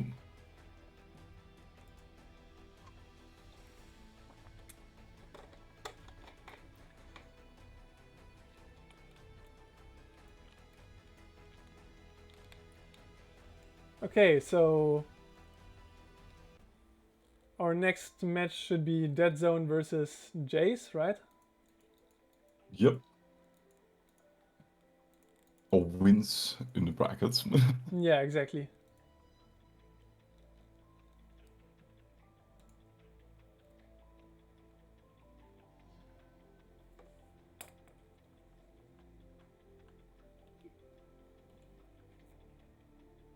Currently the main menu. So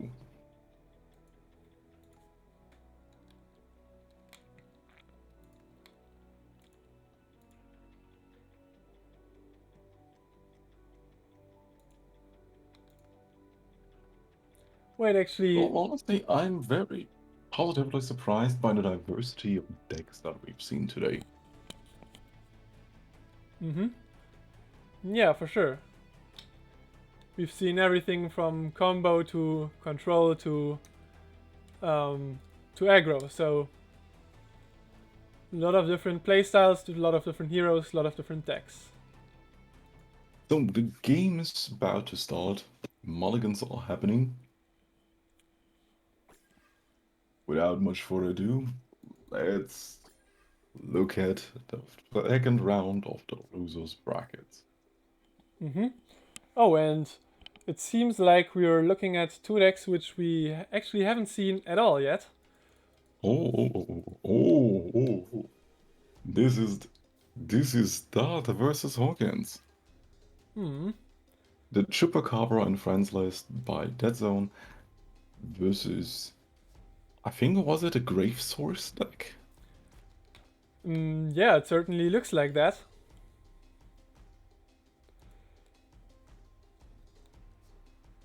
To explain what Grave Source is, the archetype is in the name. You use your graveyard as your secondary hand or resource that you can either for free cast units and actions out of it, or even worse, use it as a resource to fuel further effects. Every time stuff lands in there, you will just basically put it into safekeeping for later use. Be it Be it cards like Vigorous Maul, which will self-cast itself from the graveyard as long as we have 3 or more undead units on the board.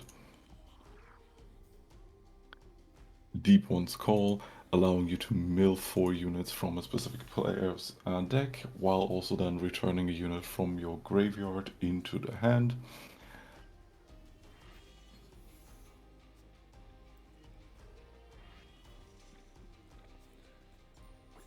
Yeah, and then there are also cards like Sophis, the Eerie, which can also replay stuff from the graveyard, so the whole deck is kind of like built around doing stuff with the graveyard.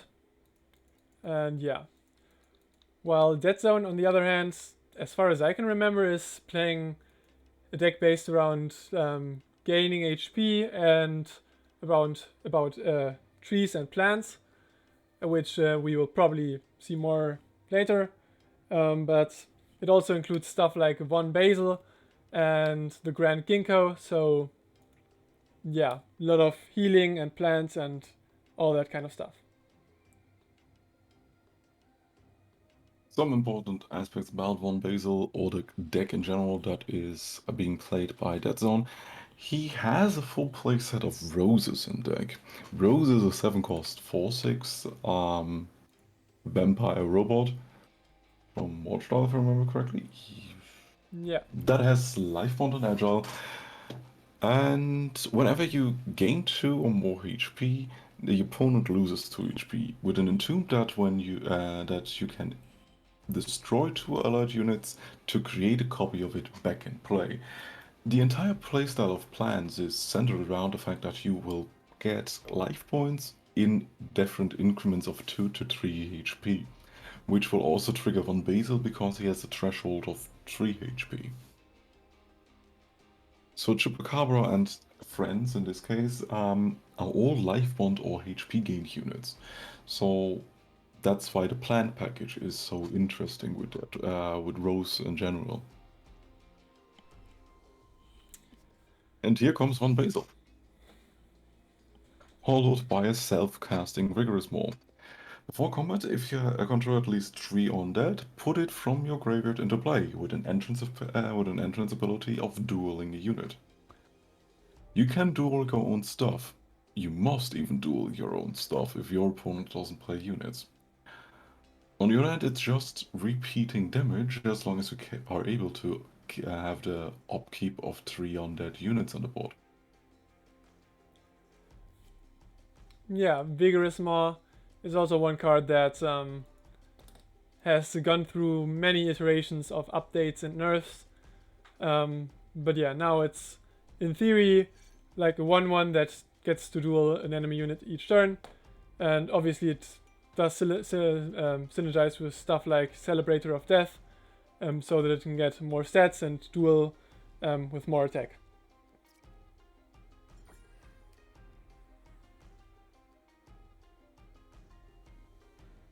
Some attempts to equalize the board here.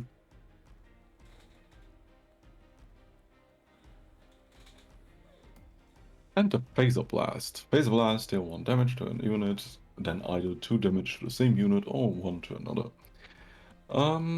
Probably going for the pop of the ward here, I guess, or at least it would make sense, while also killing the primordial sequence.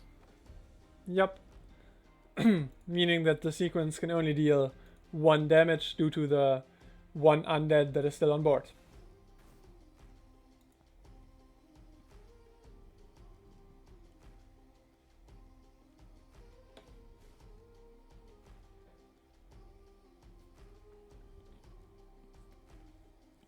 It's very important to get rid of Penubi as fast as possible, due to the fact that it can just recreate more and more units for your opponent.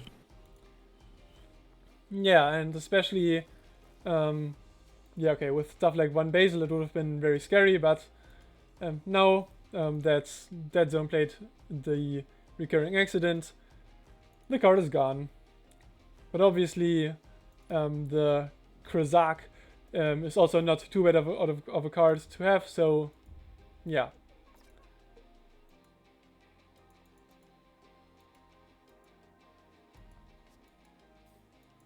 Especially with such squishy units on the board. What was our mill? We hit the Lysica, we hit the Luke Pepe, another Lysica, and a Gashwing Tree from the Deep One's Call, and we will return the Luke Pepe. Yeah, Luke BB is also one of the cards that has been discussed heavily in terms of nerfs and stuff, because it is a card that can generate a lot of value, but as we just saw, Luke also got hit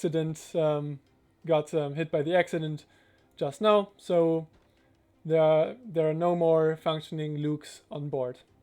With quite the aggressive upgrade though, because Belfry of the Void is an interesting card in this specific situation. Because Belfry buffs all units that are non-native to your deck. Meaning, every card that is created is non-native to your starting deck. Meaning, it buffs itself.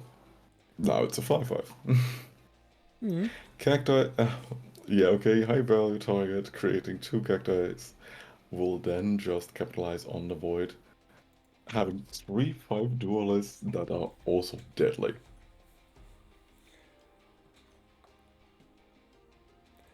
Yeah. On the other hand, the Soul Weavers also target. You are very glad that you've got it off of the shift, because the summon is kind of bonkers in this case.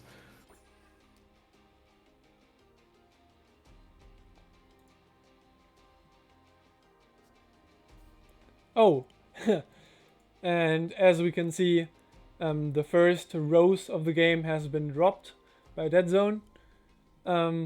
But also do note that Jayce does have 2 more roses in his hand. So I think that is one card that we probably will see quite a bit of in the rest of the game.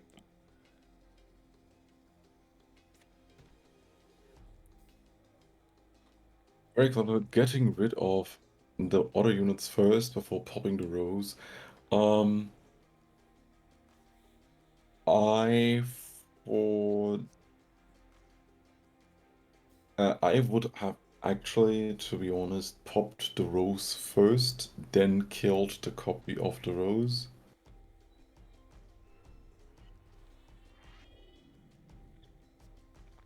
Which would have left him with one more extra attack, considering that the first rose would automatically kill the other two units.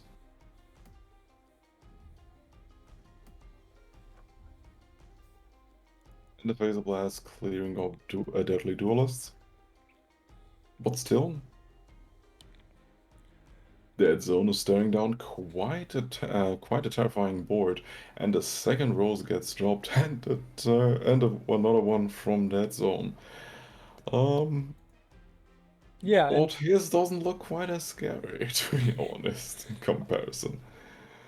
Um, yeah, and the interesting thing about roses that when you have multiple roses, then each one will also capitalize on the passive effect of the other one. So um, yeah, but I mean in this case it wasn't even necessary because this is game. that was game one of match one.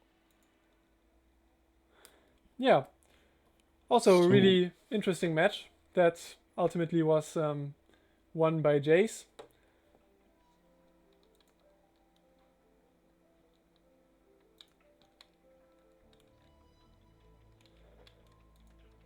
So now Dead Zone that was gets banned. ah yeah. Dead Zone bans Jayce's Dead deck.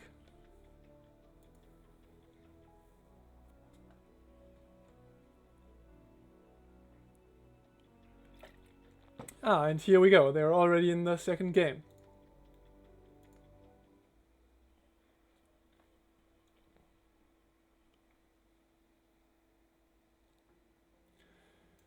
So now, from Dead Zone's perspective, we can see a match of Perlmar versus Heldem.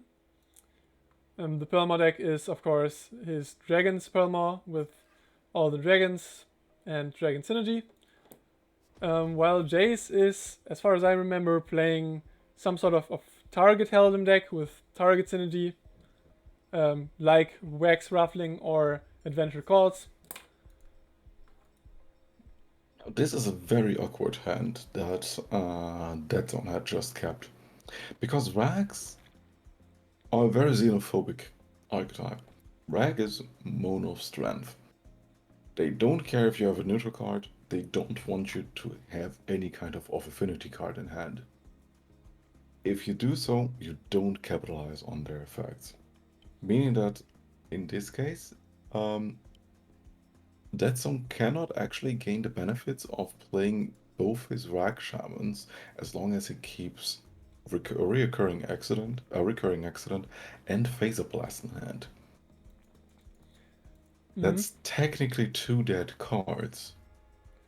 And also do note that the doubloons that Dead Zone can get at the end of his turns, those are also neutral cards. So before even playing the Rag Sharmans, he also has to play all of his doubloons.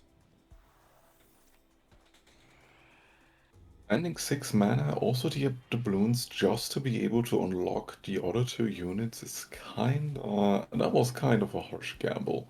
Especially with the amount of neutral cards slash of affinity cards he can be running. It probably would have made a lot more sense to just keep one of them.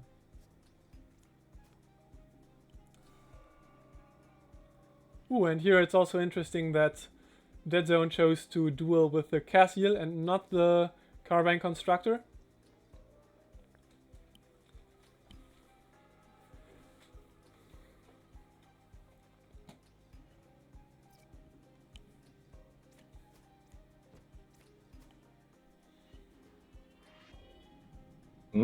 Now we actually get a pretty good, well-established board here.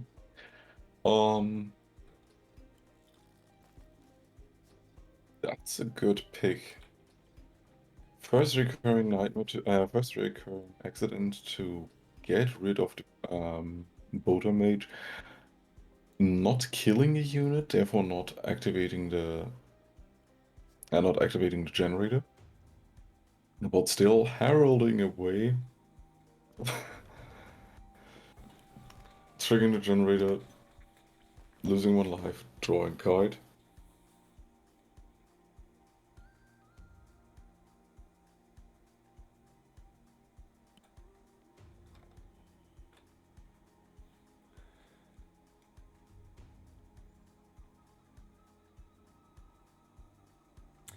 But interestingly enough, since Jayce has the Albatross Daredevil, he can, at least in theory, attack this turn, which would gain him 2 XP and the Cassiel on the next turn.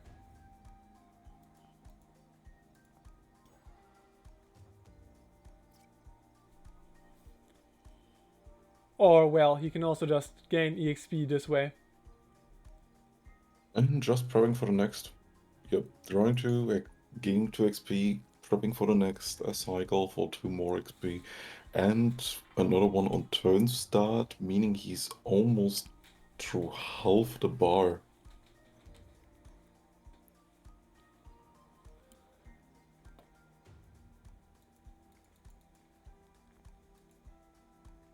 Two flyers and still the 3/3 on the board. It will just create another fool.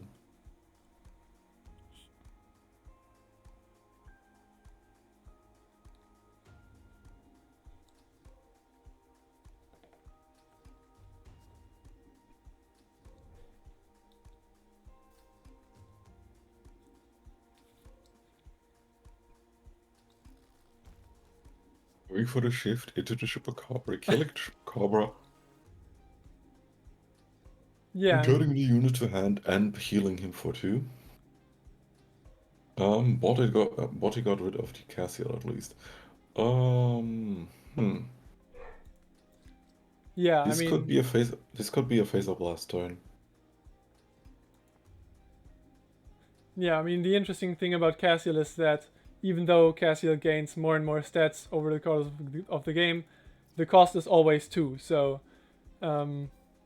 if you play Recurring Accident on Cassiel, it will always just get a 2 mana unit.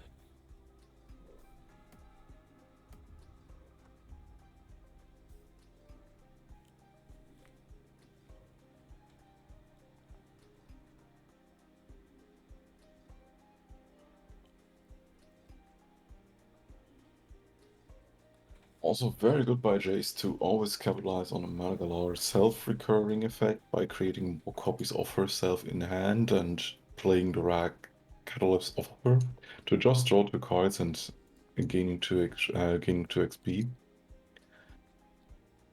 If he would have had one more unit, he could have actually gotten the Cassiel back even though he lost it this turn.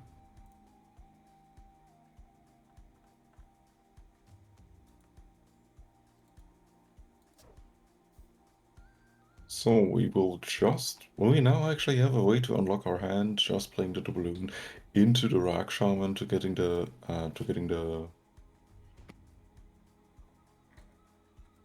action on the draw, and having still 1 mana open for the next turn for another doubloon.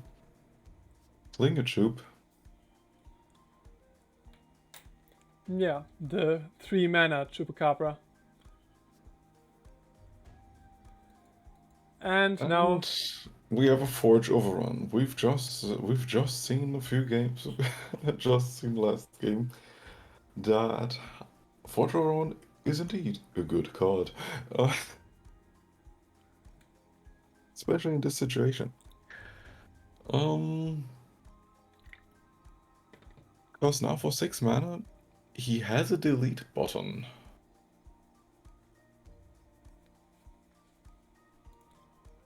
yeah, and I mean, if needed, he could theoretically also use the Forge Overrun to also give his units +1/+1. So in that way, it gives him another way to kind of close out the game.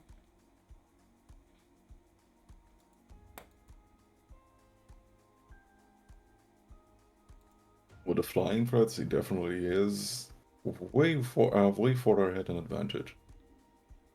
Cassie ain't showing up for the next turn, so that's still not a flying blocker that we have to care about, and that's the conceit on Jayce's part. Mm-hmm. Yeah, I mean, it was looking pretty good for Dead Zone, so I guess it's understandable in this situation. Yeah, So and that means that, we're going into game 3? yeah, for the first time in this tournament, I think, because before Yep. all games, I think, have been 2-0. Oh my god, and back and forth. We actually have gameplay. uh, Yeah, so now Jayce gets to ban one of Dead Zone's decks, and then they will both have to play the one deck.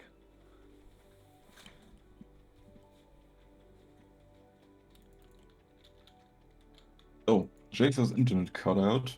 That's why they disconnected. Oh yeah. But I mean, it was kind of looking like he was about to And lose. So. he was already on the losing end.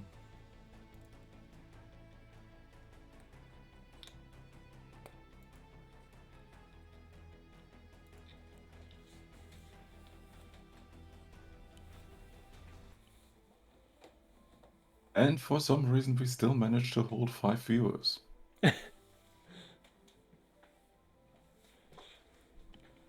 Yeah, so right now we're awaiting the ban from the side of Jayce, and then we will continue with the third game of the match.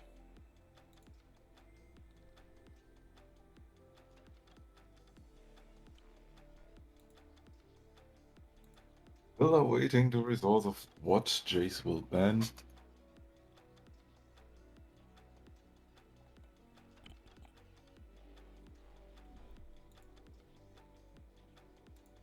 He bans promo. So this means that that can't actually work. Promo just won, so Oh yeah, he can right. only ban Dart. Yeah, you can ban that or Okay, can. and he chooses KM. So this means we are left with the Dart Chup with a Dart Chup deck, which he already won against. So maybe with his Heldem deck he can actually pressure him into submission. Hmm. As long as his connection actually holds up, which is an important part, it seems like, since it's already the second time that happened. Yeah, collective tournaments have traditionally had a bit of an interesting history with disconnects and issues like that. But for now, we are going to go into the third game of the series.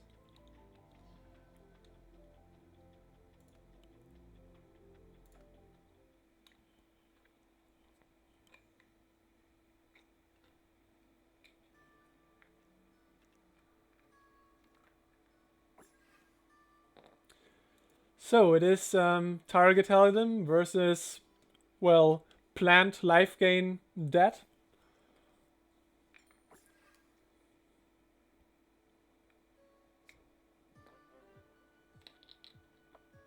Although, interestingly enough, Jayce plays a lot of generically good Helden cards like Carbine Constructor and the Lizabo Veteran. Ruffling.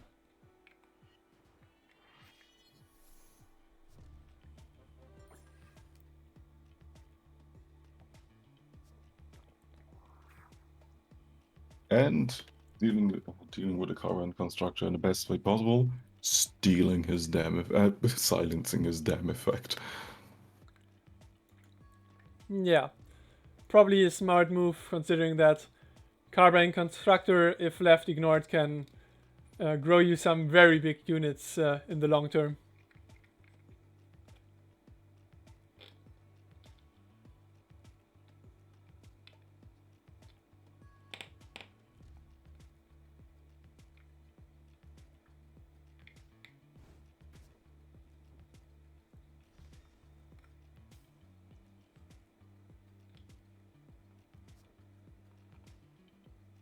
Here comes Nightling Disciple,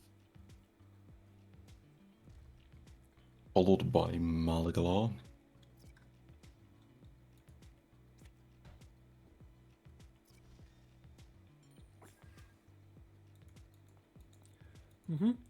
Yeah, and so far it looks like Jayce is mostly just doing Heldom stuff.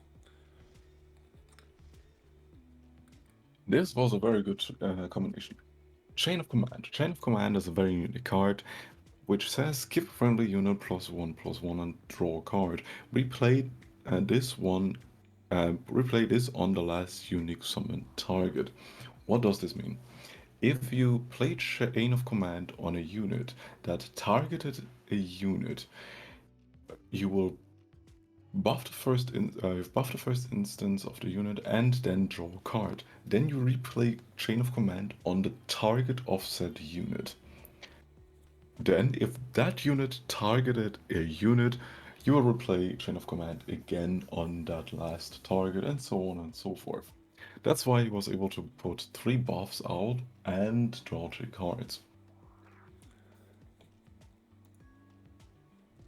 Yep, so it really is a chain of command.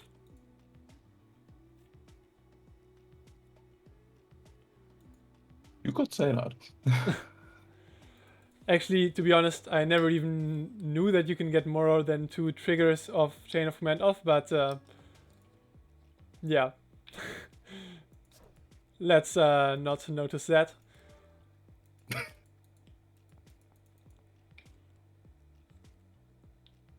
Hey, I mean, we said that we've been playing this game for a while. We didn't say that we're good at it. Yeah. By the way, when was the last time you entered standard multiplayer Grief? Actually, I think 3 weeks ago. Ah, okay. That's not that bad, I guess. I'm more of a legacy type of guy, which means friendly matches. Yeah. I mean, this is also the cool thing about collective, that you have all kinds of people and they all play different game modes and different ways. So like there are people playing multiplayer like me, and there are people playing single player, and there are people who just create cards. So yeah. And then there are doofuses like us who rant on a stream and try to host tournaments. Exactly.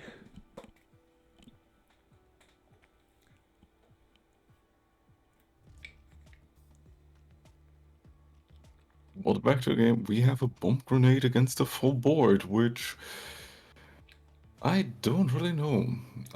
Sure, we have the Ginkgo, we have the Slug, we have the bomb grenade to allow us to, well, gain more HP, but technically there's no real answer to the threats on the board, besides the now you're safe that we've played on the trainee.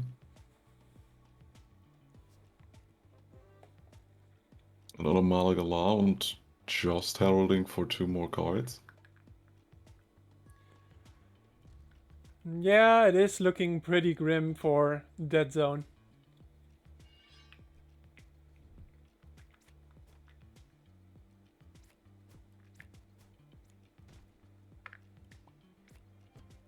With that, we're at 4 HP. There is no real way to actually come back unless we pull that out. We pull out some mass heal effects. Troop is the start with Ginkgo. Can then create We can then just make Bomb Grenade Creator to Oh, defenestrate it. Yeah. The next Chupacabra, but in all honesty, yeah, no, I don't kind of think. 5/5 Carbine. Destroy units. Oh, I mean, that is an interesting interaction, That at was least. cute.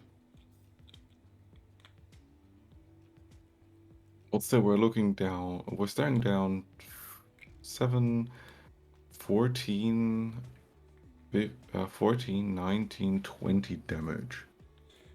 We can block 7. Oh no. With that, Yeah, I we can mean, block basically 10 damage. yeah, there was a sweet interaction with Staff of the Grave and Chupacabra, but I think it's fair to say that Jayce is going to be the winner of this match.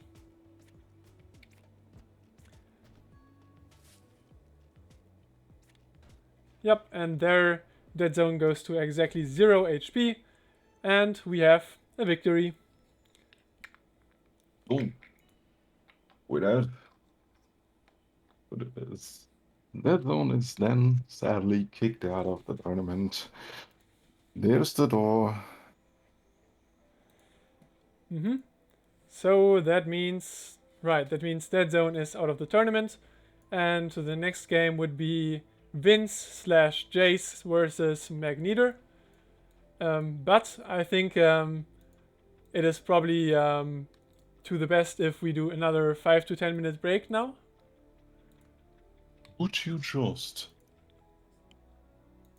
bring someone in from the player base then that got kicked out? All right, So bye bye. we can ask Dead Zone if he wants to join the call, I guess.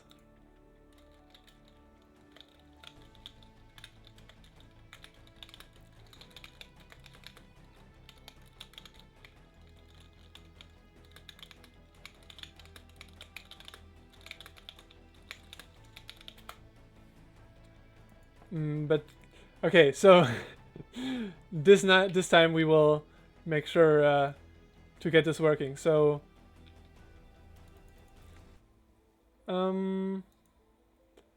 so you cannot create a group DM on Discord, right? You can create a group call. Mm-hmm. Okay. By the way, YouTube, we're not cutting this out. Yeah, no, I mean, usually I'm cutting I'm cutting out a lot of stuff from the few videos that I've made so far, but this will be way too long to do that. Yeah, I mean, it's 2.5 hours. That we've streamed so far. Yeah. Okay, so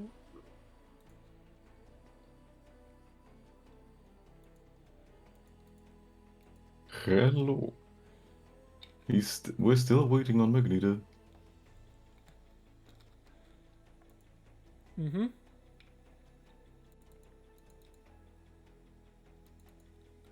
Oh wait, yeah, and I guess oh yeah. Hello. Do you hear us? Yeah, hopefully I can be heard. Finally. Even we managed to get it. Yes. And This time it worked. we do technology. Yep. Okay, once again, I will be away for a second, and you two can talk a bit about the upcoming match, which Magneter will, in fact, be a part of. So, Meg, about your deck choices, how come that you're basically playing these 3 decks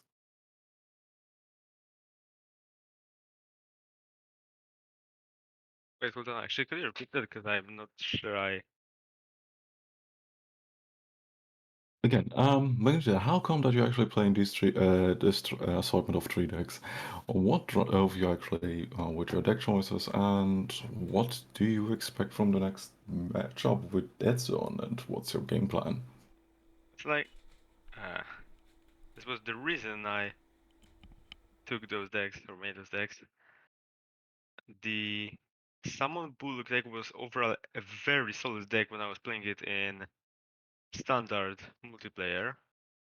So it was honestly, it was probably the best deck that I've actually built, and it was also quite fun to actually play for me. So it was a pretty obvious choice for me, at least. And the Fusion Project deck, also I just thought it was quite fun to play.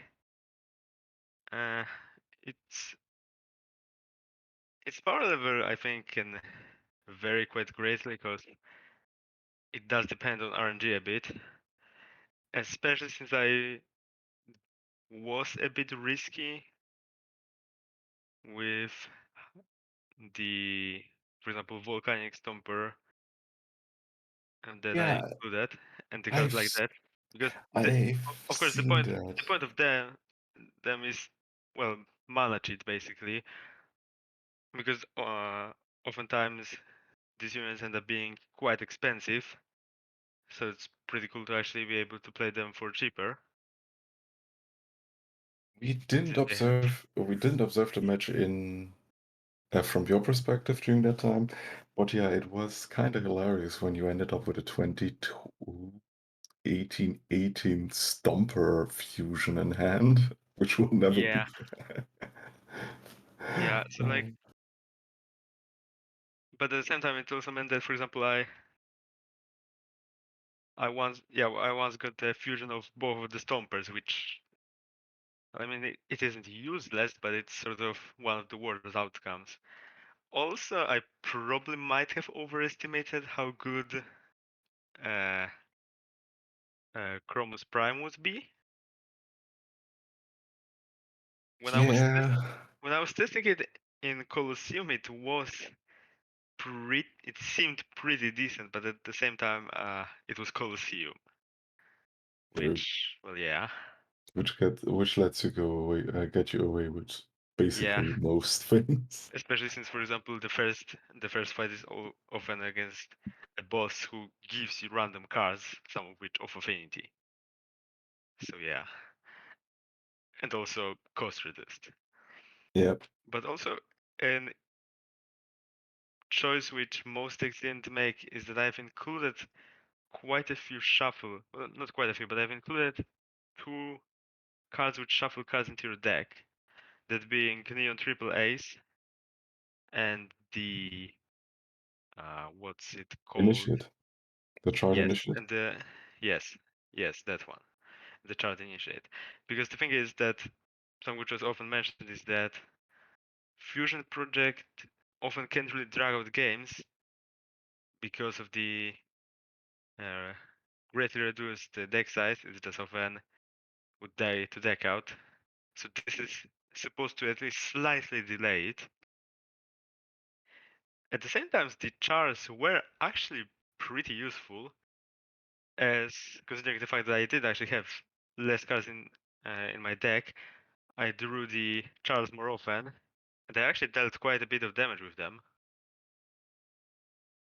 The Neon Triple Ace overall is also pretty useful, even outside of delaying the deck out in this deck, because, well, mana cheese is always good, after all, especially when I've got these giant fusions of cards.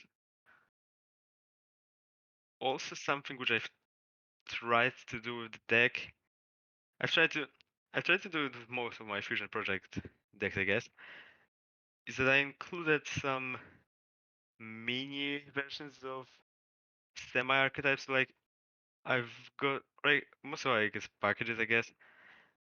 So I've got a few discard cards here, for example, just so that I could hopefully mana cheat out the Spectral School.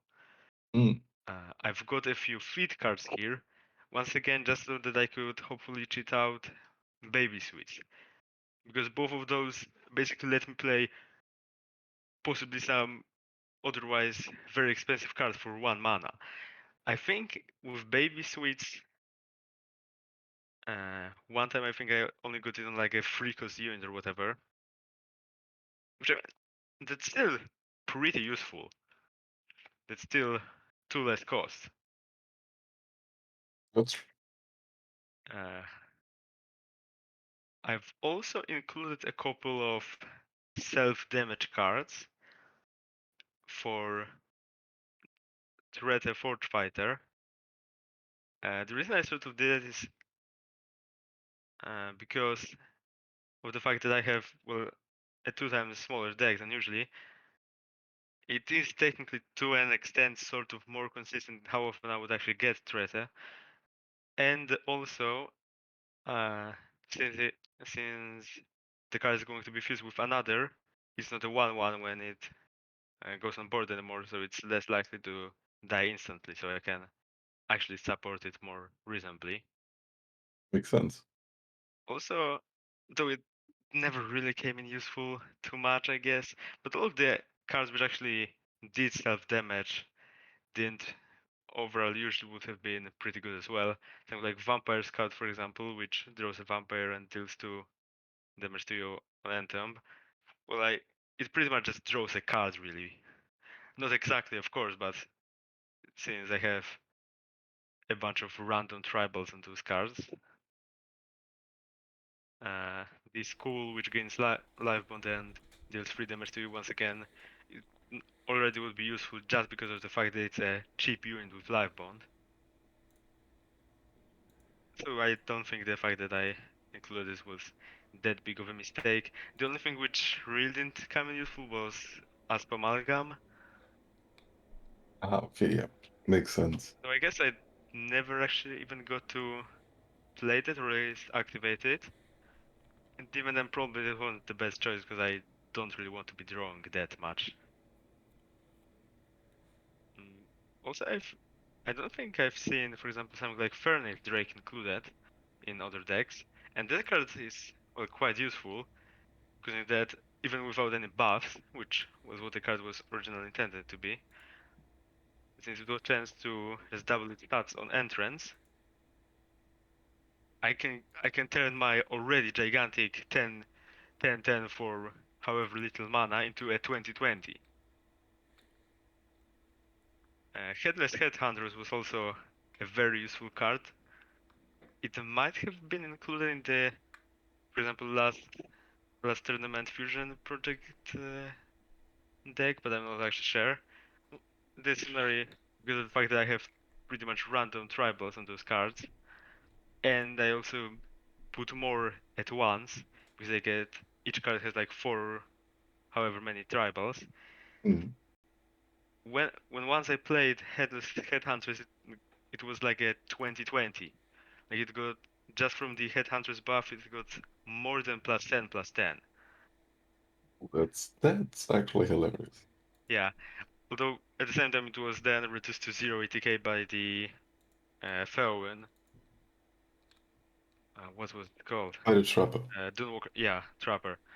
So didn't really do anything, but it still, nonetheless. So regarding the weakness or the glaring weakness of Fusion Project, how do you plan on facing if you actually win the next match? Sevas, who has technically 2 deck lists that run each a copy of the All-Seizing Eye. See, my By the way, I'm also back. So, hi, my Magneto. strategy is simple. I don't. I I probably You, just won't really. you will I'll just try as hard as blissfully possible to ignore that not play if the Fusion Project deck because the thing is, if I actually play this deck against Sevas, I'm almost guaranteed to lose because even without all seizing eye, 2 of his deck lists are mill deck lists, Mhm. which even with my slight protections against deck out, I mean the plus 4 cards in deck Yeah. Because he can just win against me 2 times faster, really. Yeah. So you basically have to win with that deck ASAP. Yeah. Like, Oh. my hope is just to put. I don't know. Because the thing is, if I win the first game, he's definitely going to ban my permo. Ban, I mean. And even with my permo deck, I feel like I could probably struggle a bit. Considering that not only is it a control deck, it's also a combo deck. So it's control overall. I don't think usually wins against mill that much, and even more so, I might just my combo pieces might just get milled before I even get to play them. So my only my best hope to even win anything is with the bullock deck. Uh, I hoped to actually, because against all of the decks, really, that's the only thing I can do. I could possibly win against the local deck with Perlmo, Yeah. Well, with that, I wish just because of the fact that I have neutron bomb. Like that would be my only possible hope, really. understandable. Or I could win with Bullock, assuming that I'm fast enough to, well, kill him before he actually gets to trigger his local. Because the moment he triggers local, it's over. I think I actually misplayed a bit in that game, technically. Well, Because if I think I'm not sure, maybe I'm misremembering the game, but I think I could have used Conquer the Sculpture earlier on the baby suites and then had a chance to draw Maestro earlier, which would be one turn earlier, which would have been just enough to actually win that, if I'm not mistaken. well, we can basically see that in the replay. But yeah, with that, thank you for joining us on stream. And I wish you the best of luck because well, this theory crafting will only become reality if you actually manage to win the next two games or the next Yeah, match. yeah, So yeah. So thanks. see you in game, my dude.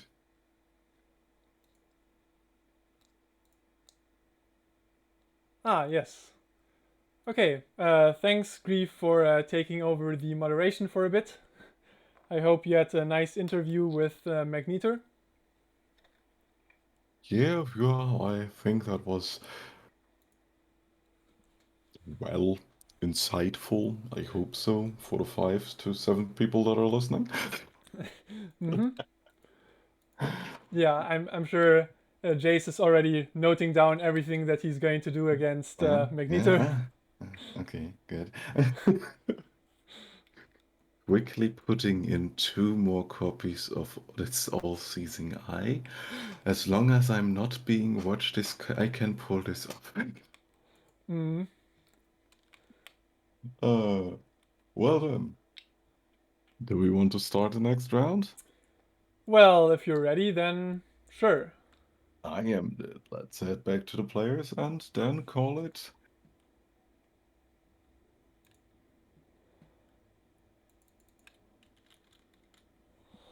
Yeah, right. Um,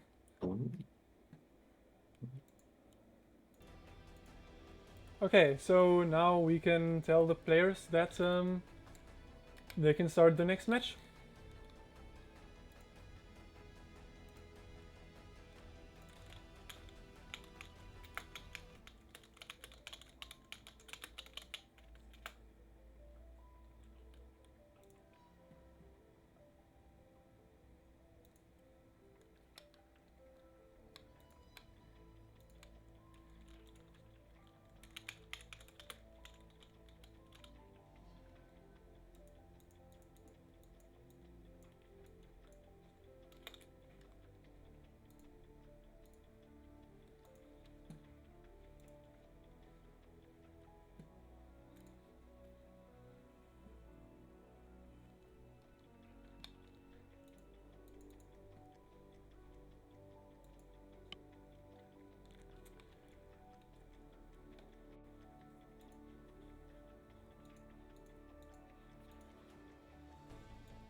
Okay.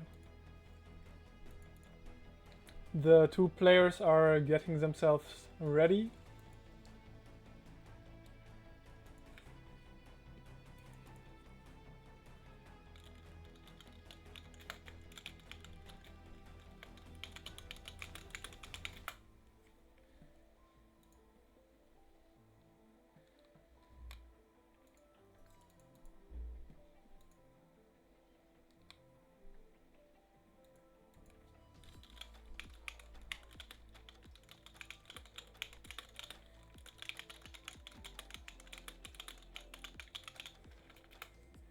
And yeah, like we do in collective, we are experiencing small technical difficulties, but it seems like the players have started to play, so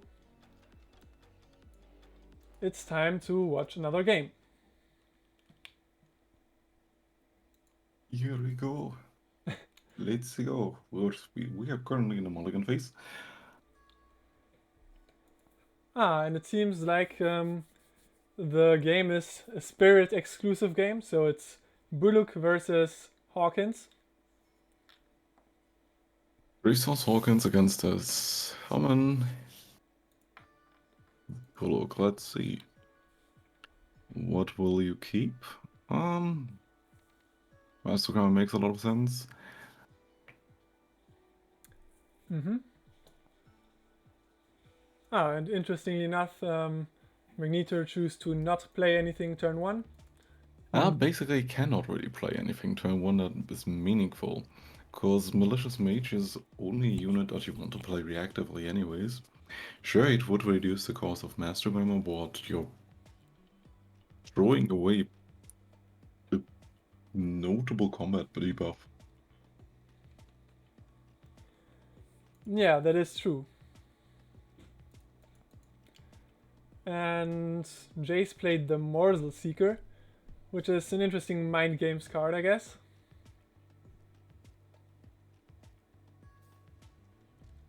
Oh, but it seems like he did not mark the Devout Follower.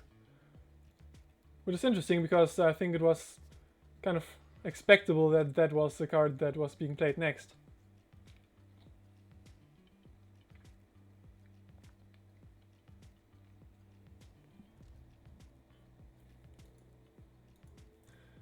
Also interesting that Magneto chooses to play the cat with Frankpran instead of just playing the Skull Scouts, which could have possibly gotten him 3 units to attack, which would also give him 3 EXP.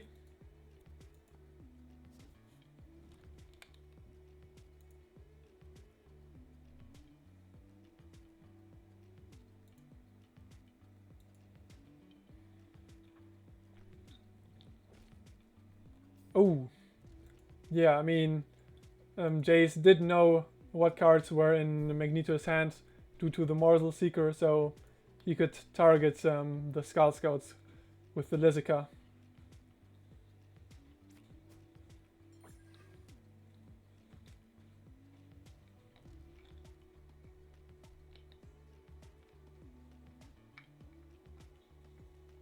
So, 2 Mastogrammers and 1 reoccurring accident with Rebound and Osuvi. Yeah, so obviously Sylphina is probably the card that Magneto is going to play next. But he also kind of almost even ran out of steam, since the Maestro Grammar is not something that he can play right now. And the reoccurring accident is also not very efficient on the Lizica.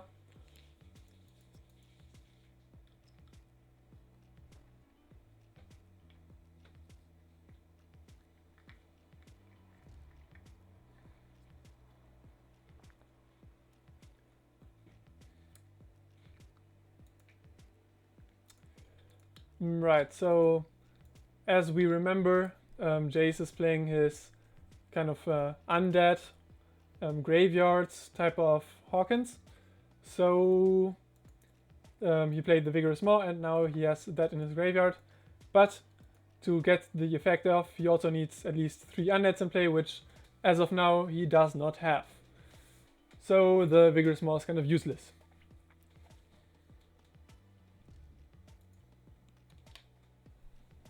Interesting what he's waiting for.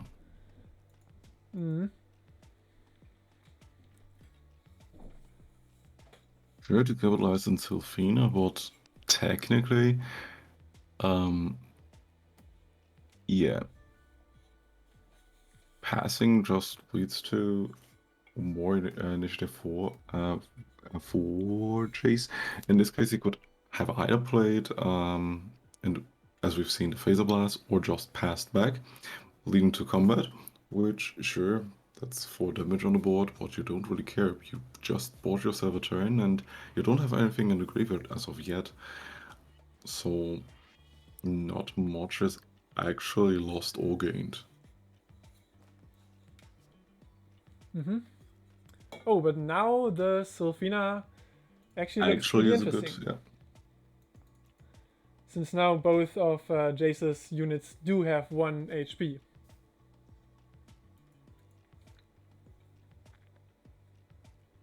And we don't really care about the more units clause in this specific case. We could shift the cacti.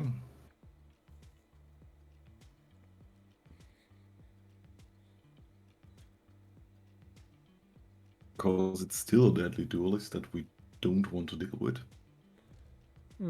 Especially since both of the units in play, as well as the Sylphina, possibly do have only 1 attack, so could have been annoying. Oh, yeah. Ooh, that's actually a very interesting shift. Because it's only a 1/2, since the summon effect will not be triggered, and therefore, yeah, nullifying a unit entirely. Yeah, and that's always a thing with the reoccurring accident, because sometimes you get really good cards out of it, and sometimes you get pretty harsh stuff. And we've seen both of those options already. For example, when I don't know who it was, but someone got like best base department in Helldom and made use of that. So yeah, it can really go in both directions. Technically, yep, here comes the Sylphina. Technically, for just more pressure, he could have also played the Skull Scout. Yeah, I also thought that was possible. But I guess in this situation, the Sylphina was just too tempting. Yeah, makes sense.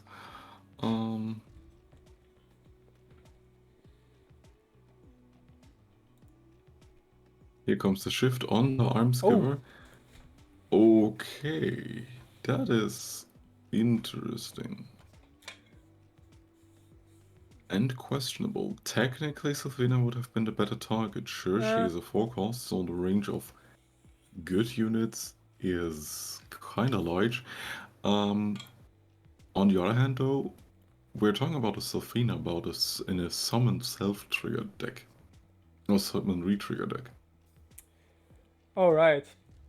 I mean, the only summon re-trigger that Magneto is playing, I think, is the Invoking Chan for 1 mana. But yeah. I mean, especially now that he has like a board full of chickens, which all have 1 HP, Sylphina is kind of scary, once again.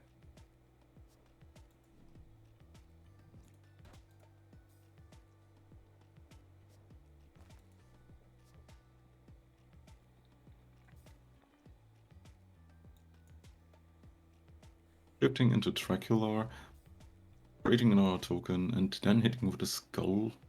Probably with the skulls and the Sylphina, because she now has a life point as well.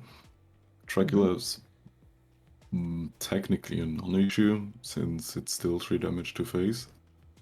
And negating 1. Yep. And having the Devout, going to 5. Yep, that's probably the first Master Gamelot we're seeing this turn. Okay. This does That- seem very interesting because he could have technically also just played the Devout Follower into the Maestro Grammar because it would have also reduced the cost of the Maestro Grammar. Probably not wishing to run into any kind of board wipe effect, Yeah. but still, we're mostly not out of Peer into Flash Rage.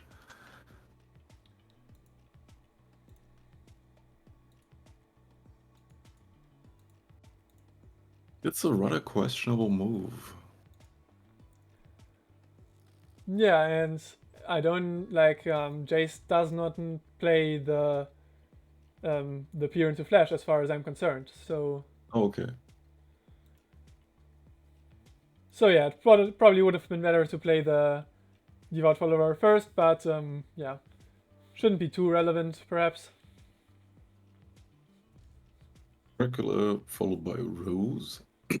So in this case, we can actually get the two life pings. Well, we could have. But I mean, maybe he just uses the Dracula to block.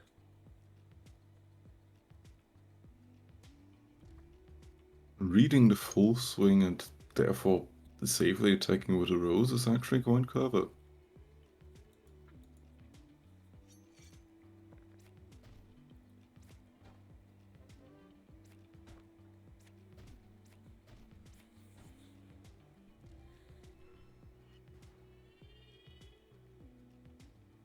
Well, at that point, he could have actually attacked with the Dracula as well. So that's kind of interesting that he didn't. If he didn't intend to block with it anyways. Yeah, that is indeed interesting. So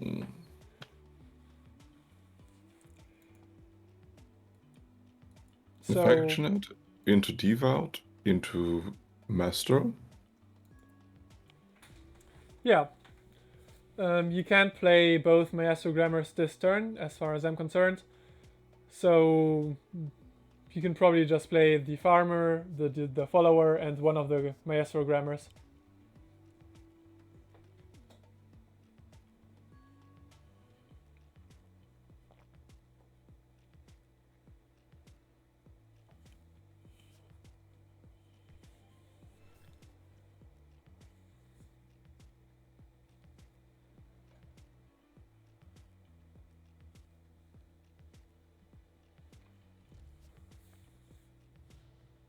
Devout. Oh, and it actually buffed the Sylphina instead of the Maestro Grammar, which was the 50-50 as far as I can see.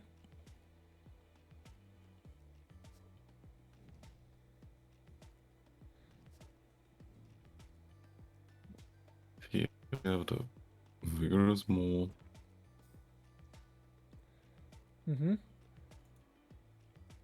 Okay, How many undeads do we have? We have 3 undeads, so we will get both of our mauls back.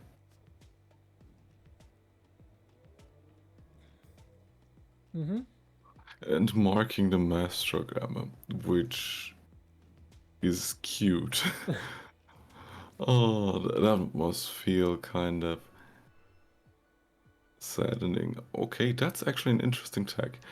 Dueling Rose, so you can get the 4 HP trigger off, so you're healing by 8 and absorbing another 4 HP from your opponent.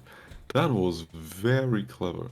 Yeah, that's actually genius. I didn't even think of that. We talked about that exact interaction, funny enough, in the stream before, when we talked about possible targets for Vigorous More that you had to do, that you can do your own units or have to do so. Yeah, right. So now Jayce is actually at 26 HP. But obviously Magneto does have a pretty threatening board. He has to basically throw everything at the attackers.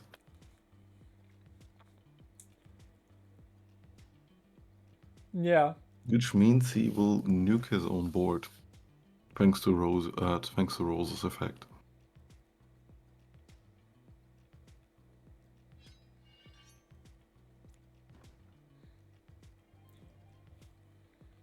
Yeah, next turn. He will Mag- now kill off his own chickens to get a rose, triggering the entomb effects of the chickens. And the unit still counted as blocked.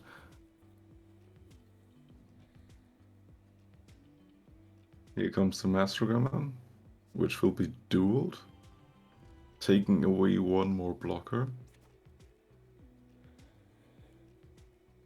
But we still have 5 cards in hand to play around with. Yeah, well, I mean, he'd need a bit of a miracle to get out of that situation. Exactly, especially with his 10 attack Sylvie, which has Life Bond. Yeah. He needs to equalize the board. Oh, but I mean, at least he's got a few ambushers, so I think that should be able to buy him another turn. Technically not, considering that he has ambushers, but we see there is the Road Maniac in hand, which he can Oh. play twice, killing off 2 of those ambushers, sure triggering the entombs, but Sylvie will still have the life bond effect. Yeah, but he can't do it twice because the Road Maniac won't die if he kills one of the chickens. Right? He cannot. He can't do it twice, but he can at least get Sylvie back to life bond. Oh, right. Putting him out of harm's way of Rosie's effect. He misses that opportunity. Maybe didn't see it.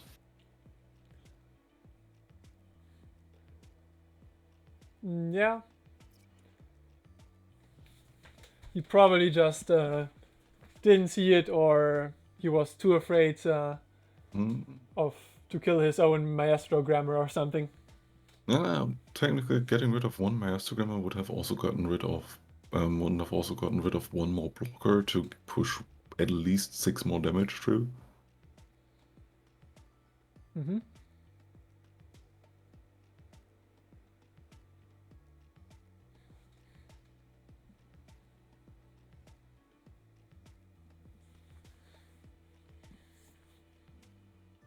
Because now Sylvie will Rose will block Sylvie, which then will kill 2 chickens to get back into the board, while 2 other units are blocked, gaining more life gain to drain the HP, so he can play the long game quite easily in this case. He only has to always keep the Sylvie in check, which in this situation is actually pretty easy to do so. Also benefiting from the entomb effect of the chickens, under the effect of Gathering Tree, refilling the hand.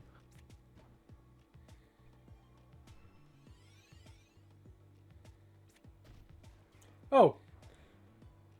And there we go. Was there a bad sequencing on the life bond blocker? Probably. Yeah, I think Because so. the tracker didn't block. Oh, that was nearly well executed. Well, that was game 1. Yeah. Game 1 was won by Magneter.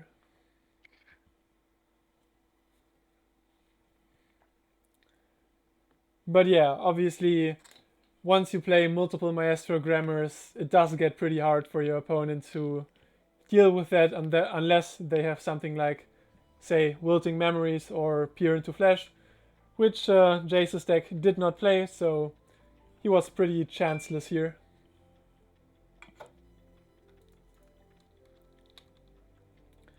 So now Jayce gets to ban one of Magneter's decks. And he chose the KM deck. Yeah, he bans the Fusion Project deck, so apparently he's too afraid of those mutants. I would be too if you've. I've seen what they did in Legacy. I don't want to see them in Standard. Yup. uh,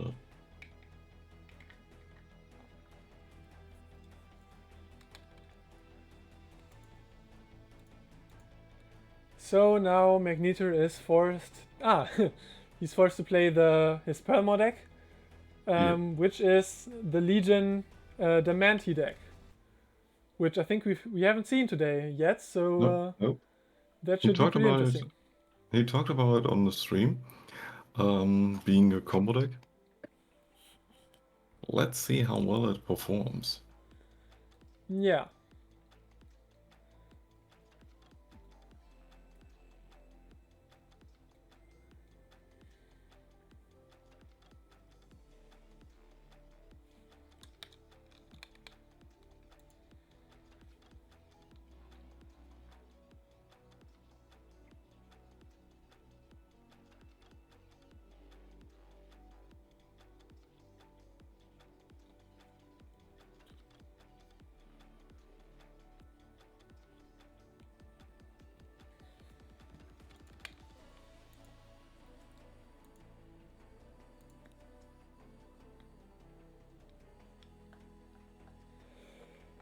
Okay. It seems like participants are taking their time for the second game.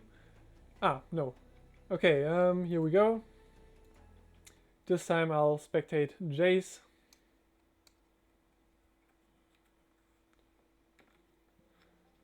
Yes, and he is playing the same deck again as it seems.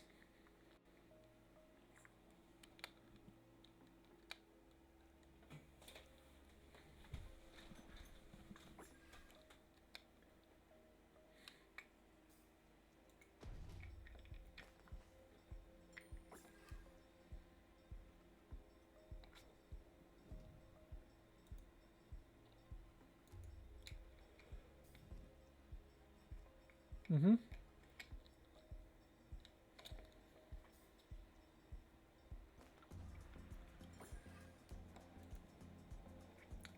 Yeah, so now that he played the Morsel Seeker, he knows all of the cards in Magneter's hand. And so do we.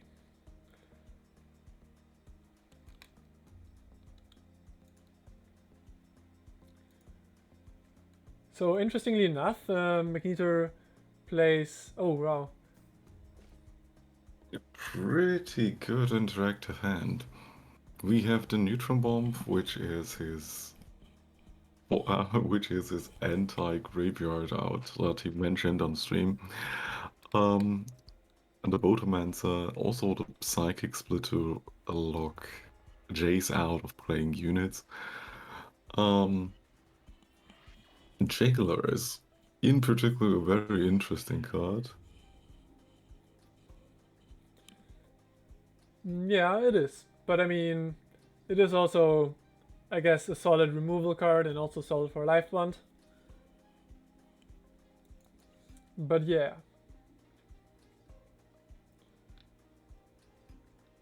Filling the graveyard up and returning to play a unit that costs 4 less. Well, I mean, it's not technically returning to play. It's he Actually actually being gets to play played. the card. So I guess in this situation, even Lissika would be a valid option.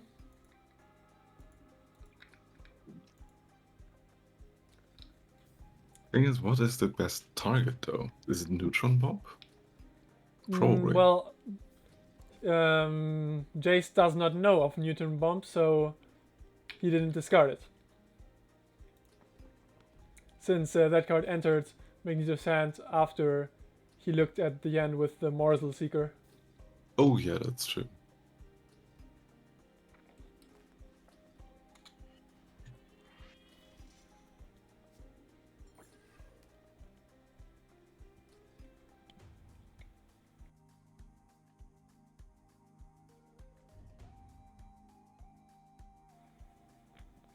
Psychic Split, choosing... Yeah, Players cannot play units. which I guess makes sense, but also since Jayce has the high value targets, it should be no problem for him.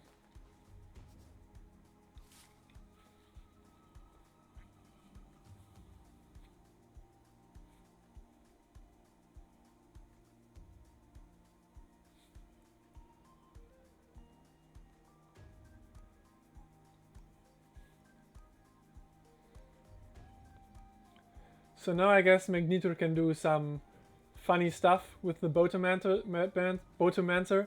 For example, he We can can play turn the Akats something, the card drawing card on an enemy unit and then destroy it with Defenestrate and stuff like that. stockpiling those coins. Hmm.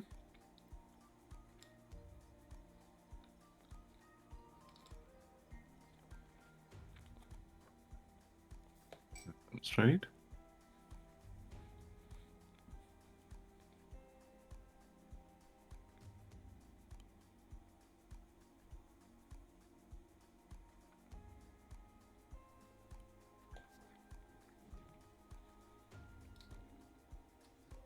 Now revealing the rest of the hand.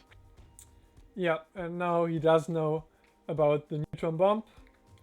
And yeah, he also still has a Lysica in hand, so he can discard anything if he wants to. Also now seeing the Troy. Life Bond overrun. Summon force all allied units to attack, even if exhausted. When an allied unit dies this turn, return it from the graveyard to play at the end of the turn. Not really a board to be established currently, but with Lysica we are trying to get as much of the cards that we can see. Problem is, why not hit Neutron Bomb? Yeah, that is indeed a good question. I mean, it seems like perhaps Jayce is afraid that Magnetor could continuously gain life from the Jailor, the Diligent. So perhaps that's why he didn't pick the Neutron Bomb?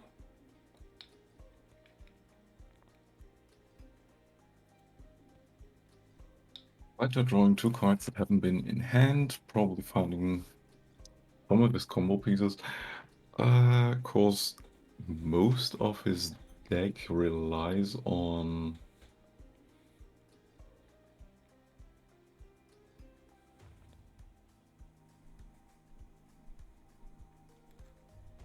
Collector, Legion, Diamante, and Crimson Caravan.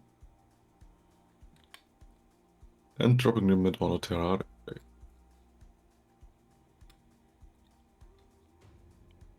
Alright. And funnily enough, Magnetor even plays Mad Theorist in his deck to more easily draw out the combo pieces. Getting rid of Madonna because we don't want to deal with that bullshit. Yeah. Playing them all, fighting.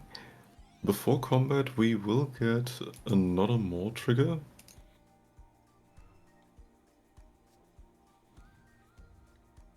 And clearing of the collector. Mm-hmm. Yeah, the HP values seem to have aligned very well here.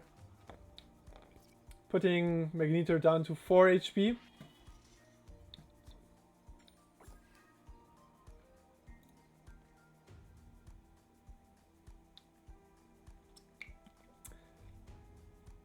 But of course, he still has the neutron bomb in his hand. Exactly. And Jayce knows he doesn't want to commit onto the board with this. Technically, he can actually make the life of Jayce very, very hard now, considering that he can play a coin, chain it into Psychic Split, not allowing Jayce to play units for the rest of the turn. And then following up with Neutron Bomb. Wait, but I think that's not possible, right? Because if he plays the Psychic Split, he also needs to pay another mana for the effect. So he would have needed 11 mana total. The units is a spirit option, isn't it? Yeah. Units is mind and mind option, exactly. Yeah. I thought it was the strand option. Yeah, okay. In that case, that isn't possible.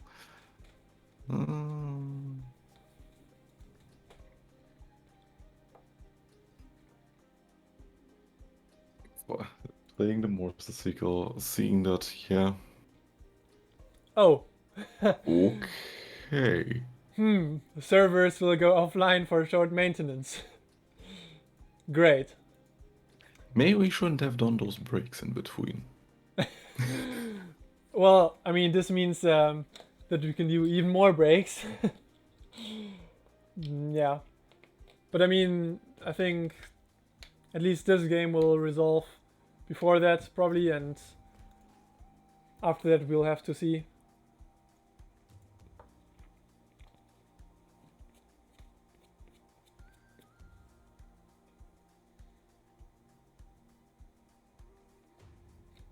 Through collective fashion. Yeah.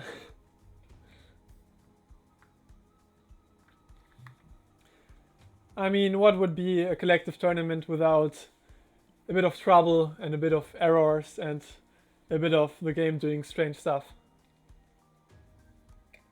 It wouldn't be collective. Exactly.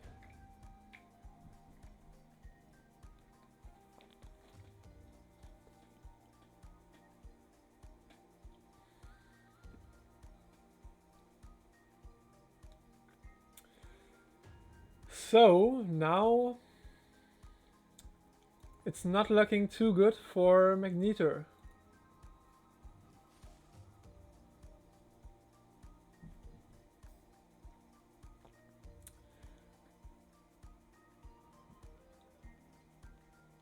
Yeah.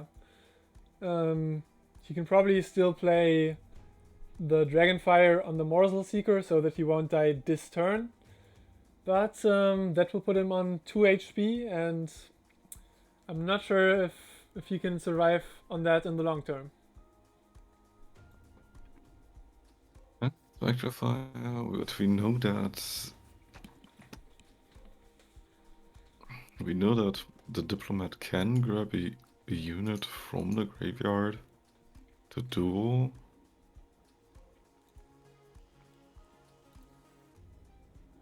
Oh wait. Oh no. If he chooses the sequence, it can deal 1 damage to the opponent, but that wouldn't have mattered, I guess.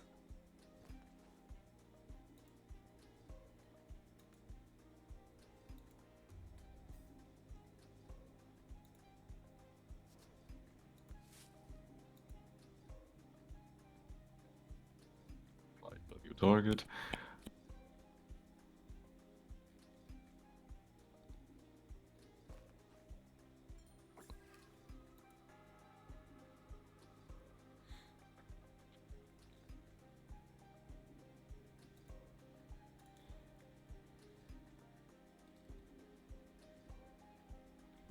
But it's interesting that Jayce chose to not attack with the Diplomat because it still has ward, so I don't... Oh yeah, right.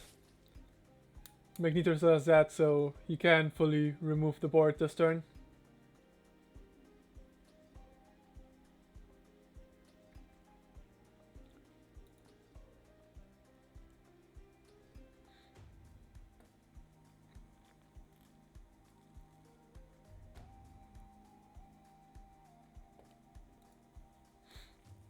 So I guess in this situation Jayce could have probably brought back the primordial sequence to deal like 3 damage to Magneter's face.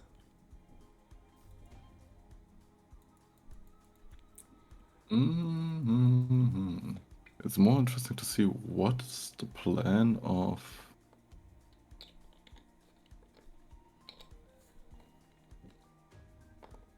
Magneto in this case.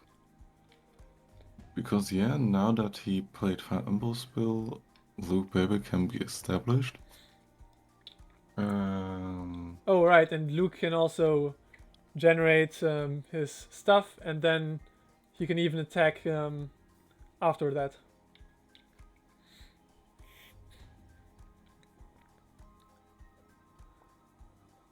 Yeah, so I think if Magneto doesn't do anything about that, which he can't, that should be game over for him. Exactly. Yeah. And that was.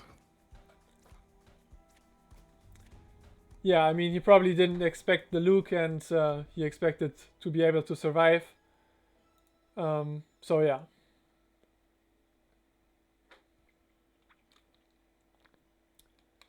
Oh, And into game 3. well, my game crashed, but yes. And I'm here to cover you.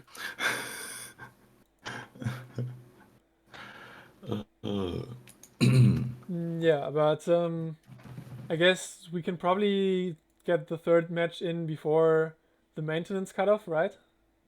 Yeah, probably. And the maintenance will probably take like 2 minutes, mostly. Yeah, well, but it would suck if that would be in the middle of a game. I know.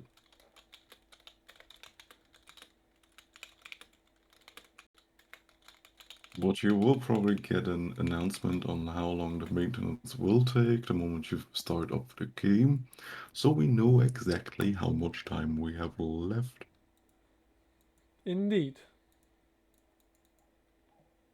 5 more minutes. No. Yeah, no, I think it's always until 11 p.m. our time, so should be 25 minutes. Yeah. Yeah, well, 23 minutes.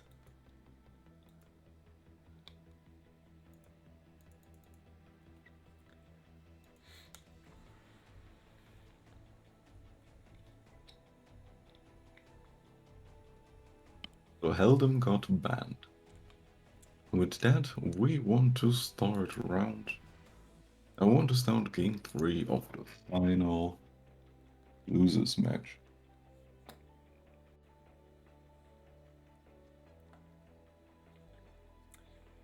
Yeah, and that will be the last match before the finals. And also the match that will decide who will go to the finals in the end.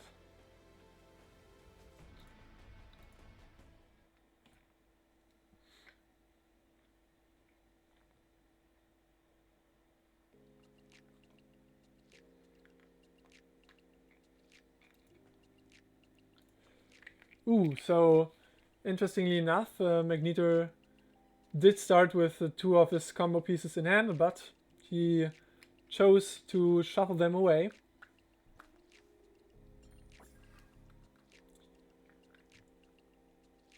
Interesting choice to also shuffle away the collector though.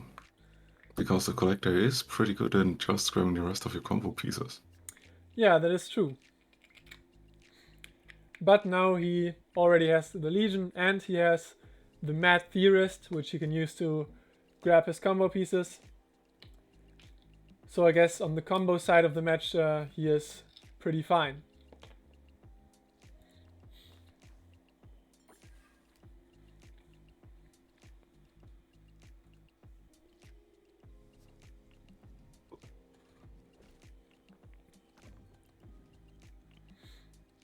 Parroting Parrot. Ooh. Mm-hmm. Yeah, but since Jayce did not play any hand revealing effects before, he basically just discarded Blindly. random cards. Well, that's still pretty good discarding 2 for 1. Yeah, of course. Oh, also Spirit of Plenty. I haven't seen that card in forever. Was that card ever played after a card was nerfed? Not that I'm aware of. And the thing is, Like people were so scared of it that it got nerfed before it was even really playable in standard, so it never got to really see the light of The day. light of day.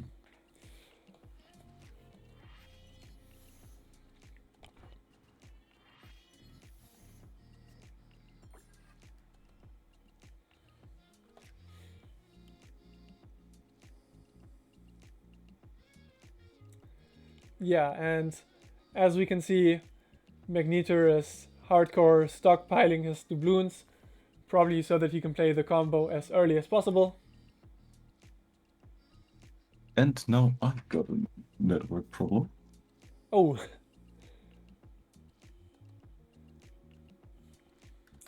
Well, I'm still in the game.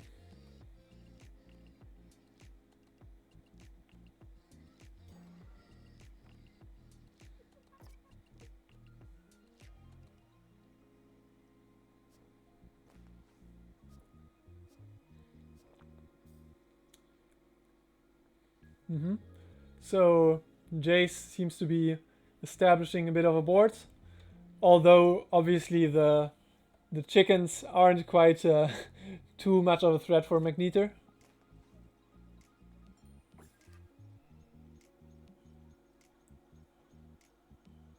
Ooh, and Magneter now not only has the Legion to potentially clear the board, but also the Neutron Bomb.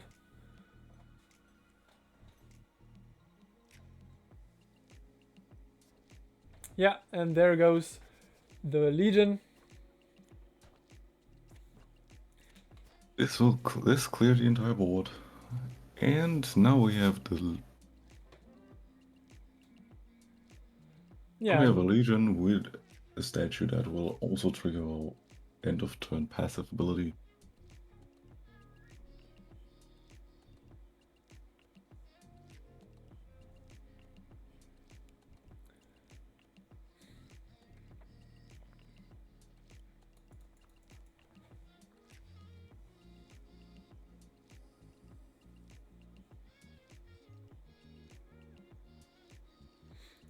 yeah. I gotta say, it's looking pretty good for Magneter, since now he also has a full board of Legions, and he can follow that up with his second combo piece, which is the Troy Regiment Sergeant or whatever. And after that, he can even use the Mad Theorist to potentially draw the Remasterer Demanti. So yeah. To The answer the combo. question in chat why chickens are playable, it's not just that a card costs 3 and creates 3 more bodies that can potentially draw 3 cards. It's basically 4 bodies that are also instantly blockers, which do something when they die. Since you can set up the blockers in the order that you want, you will definitely get the effects before the Gathering Tree dies. And even if Gathering Tree is removed before the chickens are harmed, they still have Sharing Lord's effect, which is heralding, drawing a card, and gaining HP.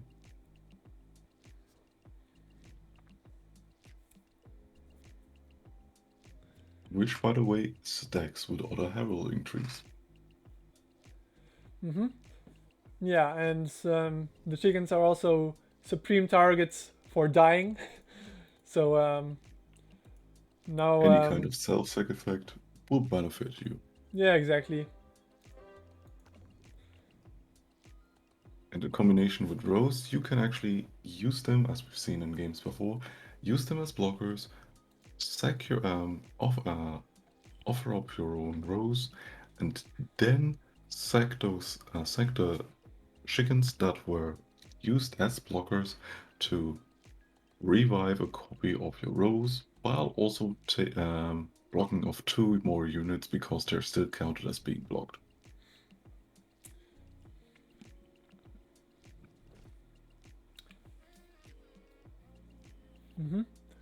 Yeah.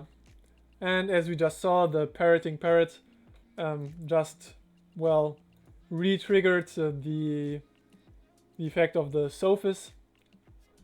But apparently Jayce didn't have another Rose in hand, so he just triggered the Lysica effect. Which is nothing if you're facing down at Troy. Indeed. The only real option is to basically attack with Rose, block everything else. Morsel Seeker will then just probably target the Mad Terrorist, but you don't really want to.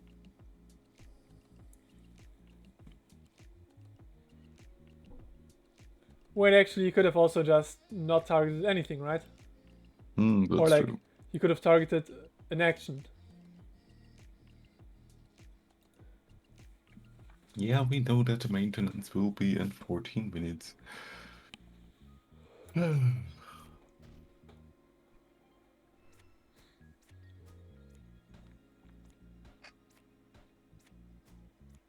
Wasn't there a self-sec deck a month ago? Well, self-sec basically has always been a real thing since Glowstone Mine got into the game. Yeah, well, And from that is a long time ago. and from then it's just constantly evolved. Yeah, but self-sec has gotten quite a resurgence now with the Sophis and Rose combo, which I believe was basically popularized by Sevas, who also uses this deck in his lineup.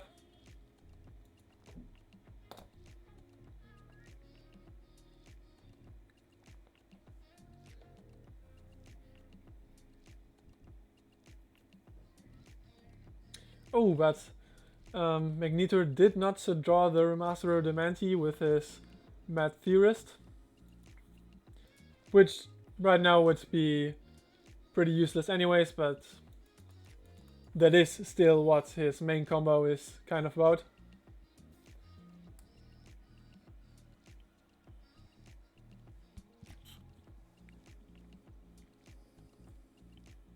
Still a peculiar situation that we don't know how Jayce tries to maneuver around it.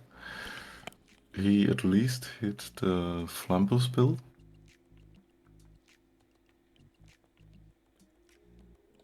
Hitting the Legion would have been probably better because at that point he could at least deal with the board. Shifting into the first mold.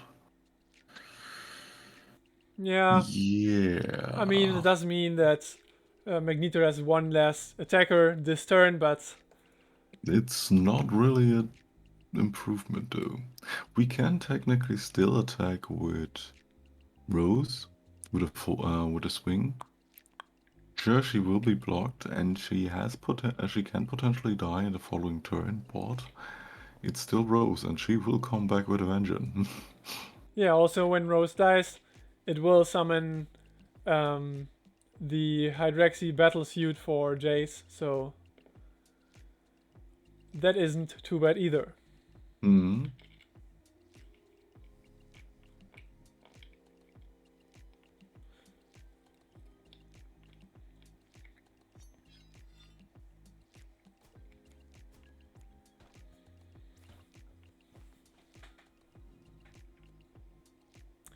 Yeah, Magneto chooses to block the Rose with both the first mold and one of the legions so that he gets to kill it. Which makes a lot of sense since it kind of just reduces the amount of stuff on Jayce's side of the board, even though it does create the battle suit.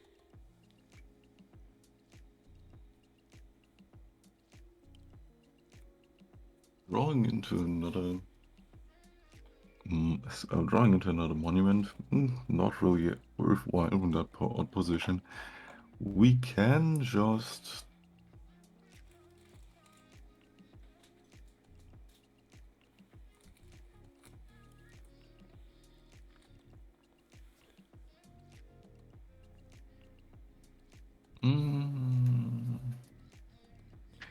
Wouldn't it have been better to play the 8 cost and target the Rose to either decimate the board even further or at least get rid of it permanently?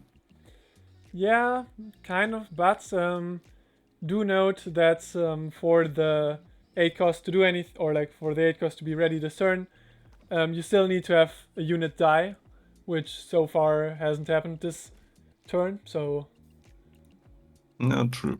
I guess he just didn't expect anything to die before combat, so yeah.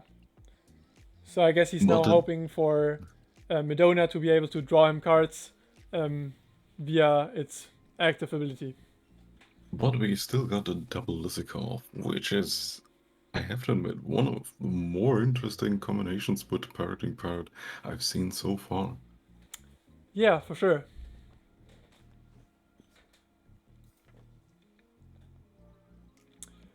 Oh, and there is also another Rose. I can actually now see Parroting Parrots play in further hard discard decks further down the line. Since you can have targets like because you have targets like Acoustic Kitty, the one drop that discards from both players, and so on and so forth. So that's actually a card that I would have never considered for that type of deck. Yeah, it's interesting because Parroting Parrot used to be a bit of a meme card, but now it's actually a bit of a threat to be reckoned with. Funnily enough, it's also a card made by Magneter, so I can't think he feels sad about it that that his hand is getting wrecked by his own card. uh, Now, how to deal with both roses? Technically, he has to kill them.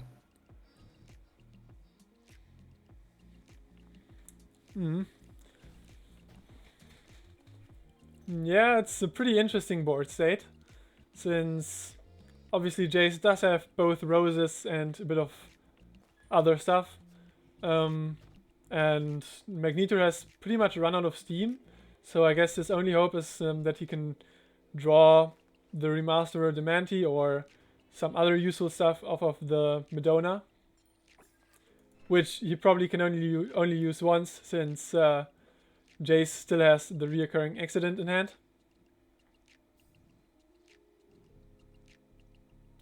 Ooh.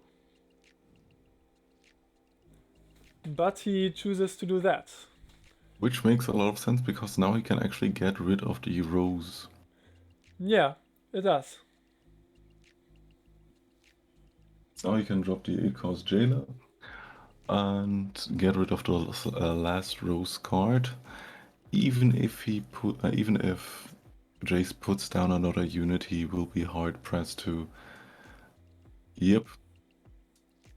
He chose for the double sack. We can now establish Jailer and get rid of the final rose. Yeah, that's actually a really solid play.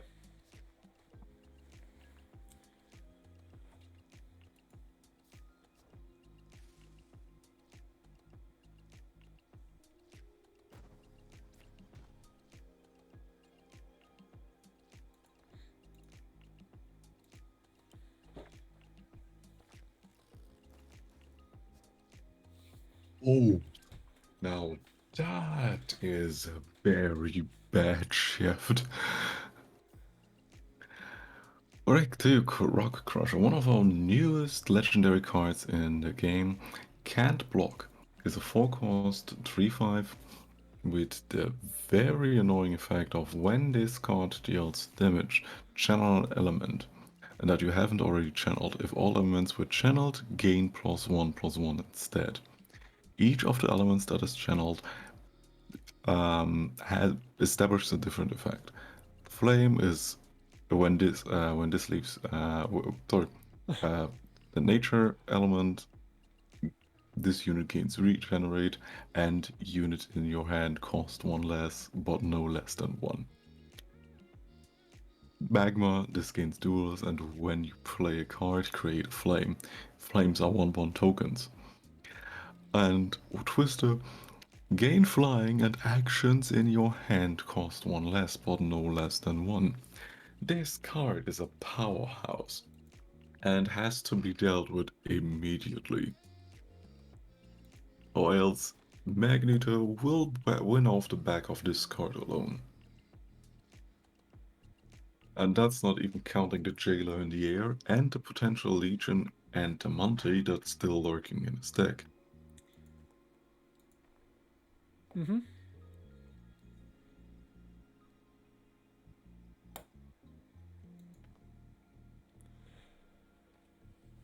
Yeah, but also at the same time, Magneto does not really have anything in his hand to, well, build on.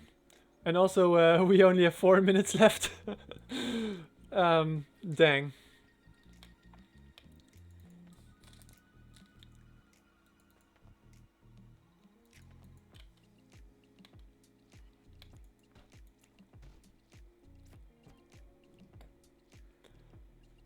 Probably going with a Twister, I might guess, or the Duelist. Yeah, probably the Duelist. That Twister would put it into the air, so it cannot really be blocked off. Yeah, I guess. And we're going for the Twister, because the Duelist is very reactive and we don't really need it. And there's also a Neutron Bomb and a Cannoneer.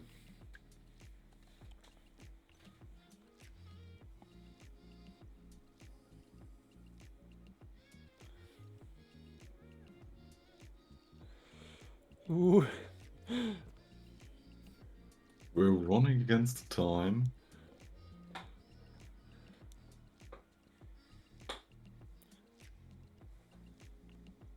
With Blood Blast in hand, the Cannoneer ready.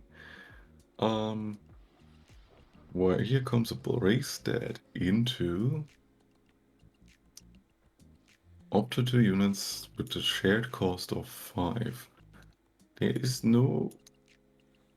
We could technically...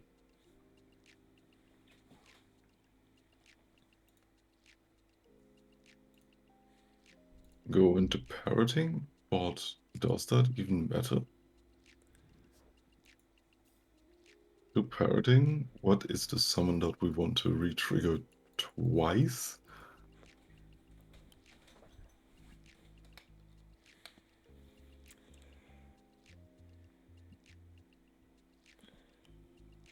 We could silence one of it. Which? And we do. Oh. Blood Blast away the other one, so we don't have a summon re-trigger. Ah, okay. And Jayce gives up. Which, you know, kind of plays in our cards since the game would have gone to dust in a few minutes anyways. But yeah, that was a really nice third game of the series. It really went back and forth multiple times. Sadly, we didn't get to see the remaster Demanti at the end. But Magneto did win this game and he will now continue to the finals. The hand was two deadbeats, so in this case the pun not really intended, that were two bad beats that he cannot really play, even off of the double parrot. Yep. So with that, I am going on a break because I will probably bring my grandmother to bed, so I'll be right back. You can just grab me Sevas for the call as I'm off. Yep, I will do that. So, yeah. Okay, so I guess we're on to another break, kind of. And actually, I think this time I'll just go to the general chat in Discord and see if anyone wants to go in there as well.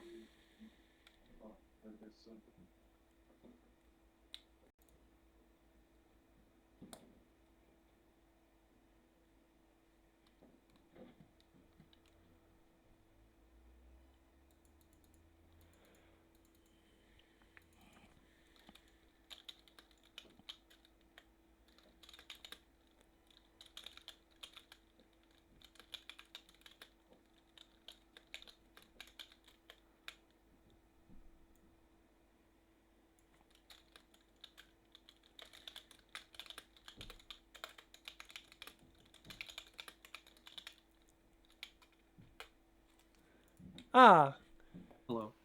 hello, Dead Hey, Zone. Spaz is here.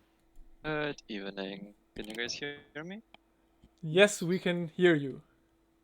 Jay. Yeah. Very disappointed. Just cheering you on the entire time. I'm What can disappointed you too. do? Hey, dude, it was his true. Yeah. The turn with true when he played true, I didn't realize he had mana for it, and so I Lissica'd his other card, and I was gonna Lissica true with priority next turn, but then he tapped that dude that gave him 1 mana, and I was like, oh shit, I fucked up. These were fun games though.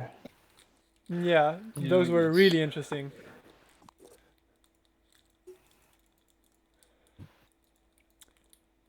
Yeah, but And you got a also, big fan in the chat, Jayce.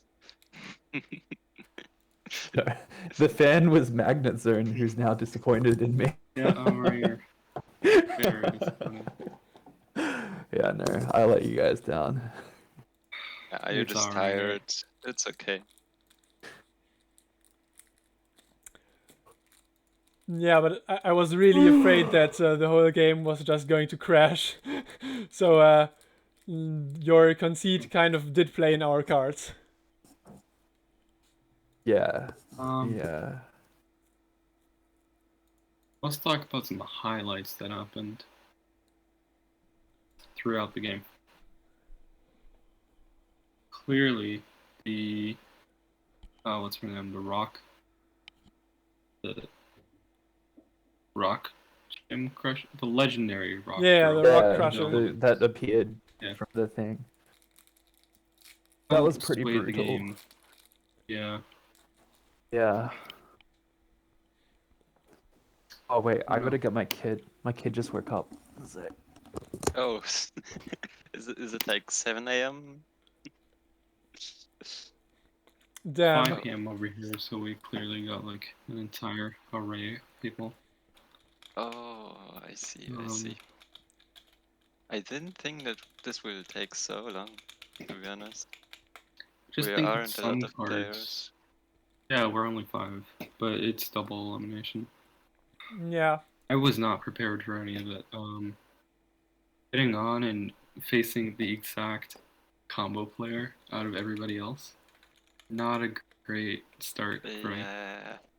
Especially since my decks aren't even optimized. Didn't know what the heck was going on. I knew that you were running the same 2 decks, so I knew there was no point in like banning something. But clearly, Rick Tech is the right way to go. Yes, that's the Yeah. better choice, exactly. I haven't played with Rick Deck yet because everybody bans it. Even yeah, No. the cage combo pretty nice. I think I was just too slow in the first game to catch it. I think you could play Yeah. around it.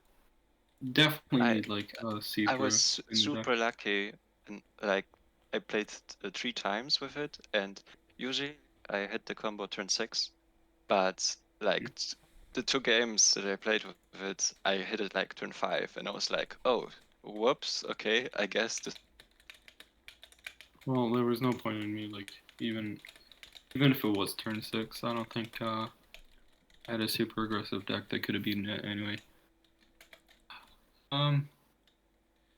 Round 2 was nice. I was in the lower bracket, so you guys didn't see game 1, but I went Von Bassel into an infinite number of dire chupacabras because apparently Von Bassel doesn't like, it copies the rebound, even though the rebound isn't included anymore. So you play. What? Wait. So you play Dire. Okay, so you have Von Bassel on the board. Yeah, you I play know that Dire he copies Chupacabra. rebounds. Yes. Yeah, the rebound puts it back, and then you get another one that is in your hand without rebound. The both of them are no rebound. You play it, and then the new copy has a rebound. So the entire because game, it's a I was just copy. yeah. Wow. Yeah. So the entire game, I was just holding so two good. chupacabras in my hand, and Oh my god, it's so yeah, sweet. it was a pretty sick game. To It's a tell you sweet combo. folks, dudes, you know Yeah, that the rest of the deck sucked though. that the servers are back up. Oh, There. now we know it. Thank you. The rest of the deck kind of sucks. I was going for more of a life gain. I didn't know that the undead. Were you running the undead engine or was it Jayce? No. Jayce. Well, I can check. Okay, so are we Yeah, Jayce. just gonna continue or? Jayce told me too late. Yeah, we can. Makes a lot of sense because, I mean, for Jayce, it's like 7 a.m. in the morning. For us, Yeah. it's 11 p.m. in the night. America's 5 to 7 p.m. or 5 to 3. No, we should probably get things going and wrapped up, or else Yeah. we're playing our top 2 tomorrow. Yeah. So Magnetar versus Sevas. So are you folks ready? Aye. I'm gonna be cheering from the sidelines. Ah, okay, Twitch. so we're going to go back into the private call, right? Yep. Yep. Alright. Okay, then See ya then. good luck, guys, in the finals and stuff. So yeah. Look.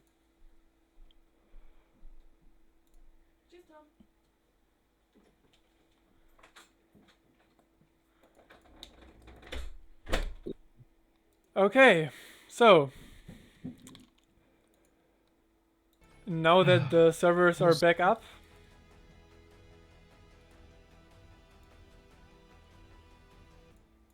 I guess it is time for our last few games of the evening. Exactly. Our finalists, Magneto and Sevas, are getting ready with their decks, and let's see what's going to happen. I do wish Magneto the best of luck for this matchup.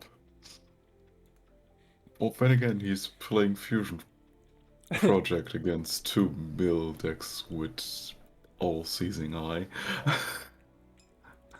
Yeah, the matchup is perhaps not the most fortunate for him, but yeah.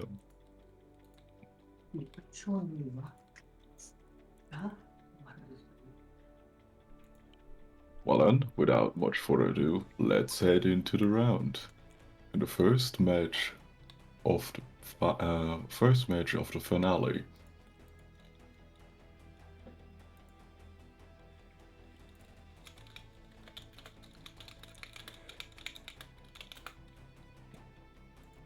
So for all who are not really, for all those who are not really aware how double elimination finals function, the winner of the losers brackets has to win 2 matches to actually win the tournament.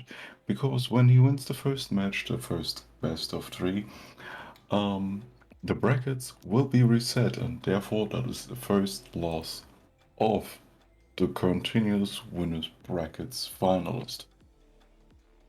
So to get a second loss, Sevas has to basically lose 4 games in a row. Or 4 games and 1 win. yep. So let's go right into the match. And Yep. we see the first match is going to be Magnetor's Bullock versus Sevas's Marie, which I think Sevas has started all of his games with so far. So I guess that really kind of showcases just how strong he thinks the deck is. Magneter unfortunately didn't get anything to play turn 1. Now plays the Duobot on turn 2. While Sevas starts his milling, his milling extravaganza.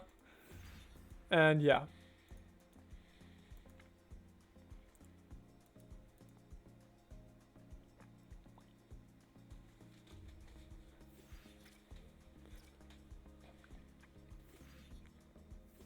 Thing with this matchup is, I think it's more or less not just a choice of local he has. In this particular matchup, it is definitely the best starter he has, because if he manages to win with local, regardless of how Magneto will win, he has to ban. He has to basically ban local automatically, which leaves only the 2 mill decks open. So even if Magneto wins the first match with the summon retrigger, he is automatically locked into the KM Fusion Project deck, because Sevas will, and it's probably his best choice, will ban the PM deck. It would have actually made more sense if Magneto would have started out with his Fusion Protocol deck. So if he actually manages to win, he cannot be locked into it. Yeah, I mean, this is of course how the whole mind games and tournaments works. So it would have kind of made sense for Magneter to go with the Fusion Project deck, but then if Sevas did had started with one of the blue decks, then that would have been pretty bad for him, because obviously Magneter wants to avoid playing his Fusion Project deck into one of Sevas's mind decks. Actually, no. Actually, no. That would actually made even more sense, because if Sevas couldn't play one of his mind decks, because if he won with one, Magneto could have instantly banned the other one. All right. So even if he would have been stuck on Fusion Project, the only deck that he has to face would be Lokiel.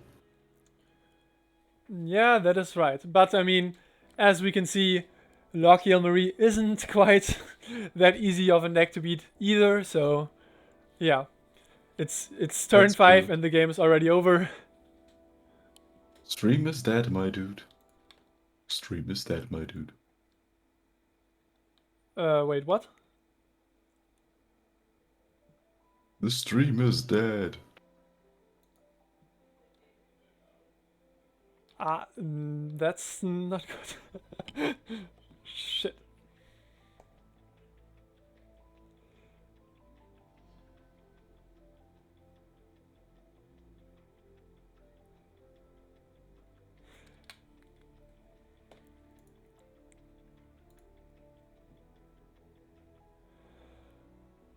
Oof.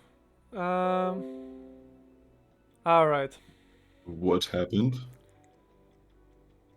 I have no idea. Can you start it up?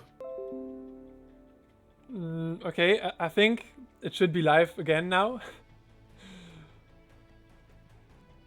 Well, I think it's probably just my internet cutting out for a second or something. I don't know. God.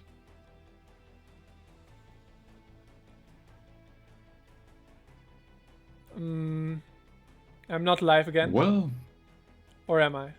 we are live again. Stream is back up, and yeah, this will be probably cut together for YouTube in this case. Yeah, okay, so sorry for the trouble. Yeah. I mean, we had enough technical difficulties already, so another one isn't too harsh, right? Yeah. This was basically just local post-mortem killing the stream. Yeah. The combo was so heavy that it not only took down Magnetor's Bullock, but also the whole stream. So, I think we can continue with the second game of the match, right? Definitely. Let's just tell our players that the stream is up again and that they can head into the next round.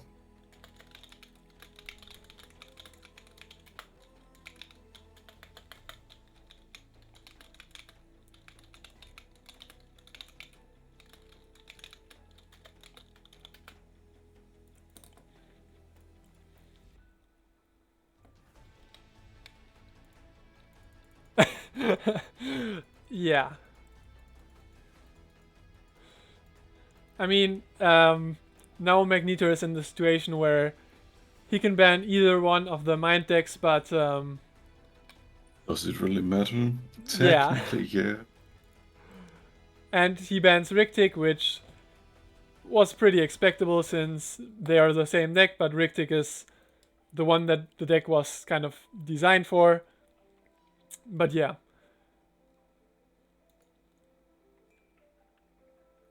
Yeah, so this time I'm watching from Sevas' perspective.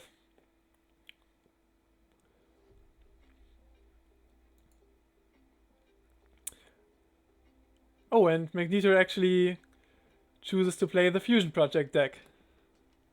Makes a lot of sense.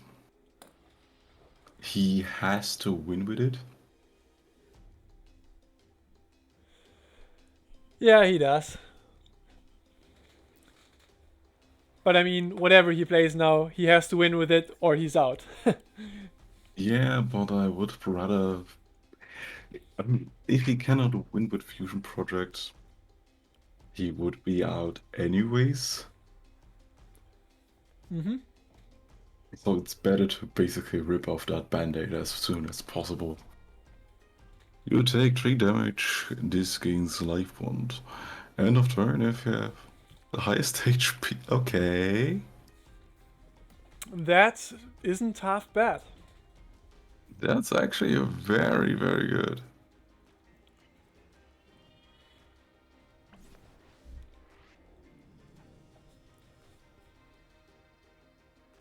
We have to rush down the mill deck as soon as possible. Because most of its turns only get active after turn 3, so... And then again, the big milling will start turn 4. Yeah, And that he is... only needs 2 turns. Yeah, I mean, Magneto is already only at 16 cards in his deck. So yeah, I think Magneto is kind of unfavored in this matchup. That's true. That was, let's be honest, that was a very, very unfavorable mulligan for him.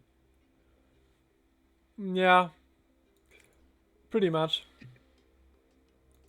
Get cooked for 1 damage. Oh dang, that synergy. The card had the ability of parroting parrot on it, so when the Pancat summon triggered, it immediately triggered again. Exactly. And turn 4. What do we have here? Duelist Rebound Life Bond. Oh, funky.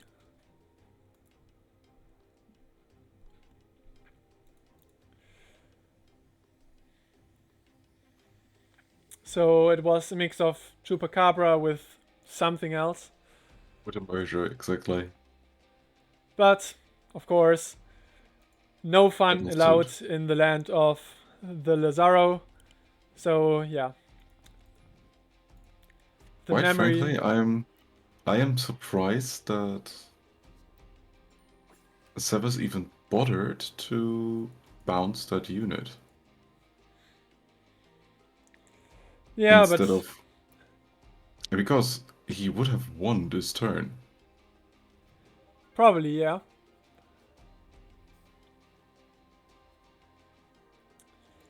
Ooh, I guess delete or terminate could possibly stall. Oh no. Nope. Because of Uh. course, there was a one mana answer. Yeah. But it was a nice idea. It was. It's the spirit that matters. Yep. Let's just say, Magneto didn't really believe too much into in the heart of the cards. Yeah. That's why Sevas is, in this case, the bigger anime card game protagonist. But I mean, it's nice to see some more mutants before the end of the series. Definitely. And they have so much cute art. Yep, Bong Choi really did a good job on those. Each player discards a card. Yeah. This is depressing. Oh my god. And here comes the Icor. Yep, and And there we will goes just. Magneto's deck. And with that, it is over for Magneto. And we have a winner. Yeah, it is over for him, and yeah, not even the scout of the century could have saved him here. And that's the victory for Sevas. And yeah, he has won the entire tournament, it seems. Congratulations to pulling off a risky. Yeah, actually, I think Sevas didn't lose a single game, did he? No, he went undefeated through the entire tournament. Wow. That Yeah. is one thing to achieve. So yeah, that means Sevas will receive the humble 15. price of 15 euros. And also an exclusive Rictic skin, maybe. Whenever that gets implemented. Yeah. But still, I mean, we have to admit that there is still the price. There's still the price of a handful of, well, 4,000 amber and gold, if I remember correctly. Yeah, I mean, that is respectable. But yeah, I mean, he has totally earned the prize. Played some fantastic decks. Lockheed Marie, he really showed how strong that deck is. Actually, I think I was the first person to play that deck, and then he saw me play it, and then he picked it up. So that is... So, on a not so humble, braggish end note, thanks for everyone who watched and listened in and enjoyed the tournament. Yeah, right. It was quite the journey. Took us like 3 hours or something, and well, Yeah. we had everything. We had the stream go down. We had collective servers go down. So yeah, quite the wild ride. But overall, I think it went pretty well. And yeah, I mean, it was quite fun for us to host, I think. And hopefully it was also fun for the participants. And don't forget, folks, this Tuesday will be another Legacy tournament. So get your decks ready. Send me 15 cards, sideboards, if you want to use them. By the way, you really want to use them. And hopefully we also get like 5, 6, maybe even more people. Oh, Yeah. man, I love collective tournaments. Yep, me too. I mean, I've played in every single one of them, but yeah. And also, thanks a lot, Grief, that you were able to co-host this tournament, and also thanks for sponsoring the whole thing with your money. So yeah, thanks a lot for being here and helping me out. And yeah, I think we can more or less conclude the stream now, right? Oh yeah, definitely. Well then. Yeah. Till next time.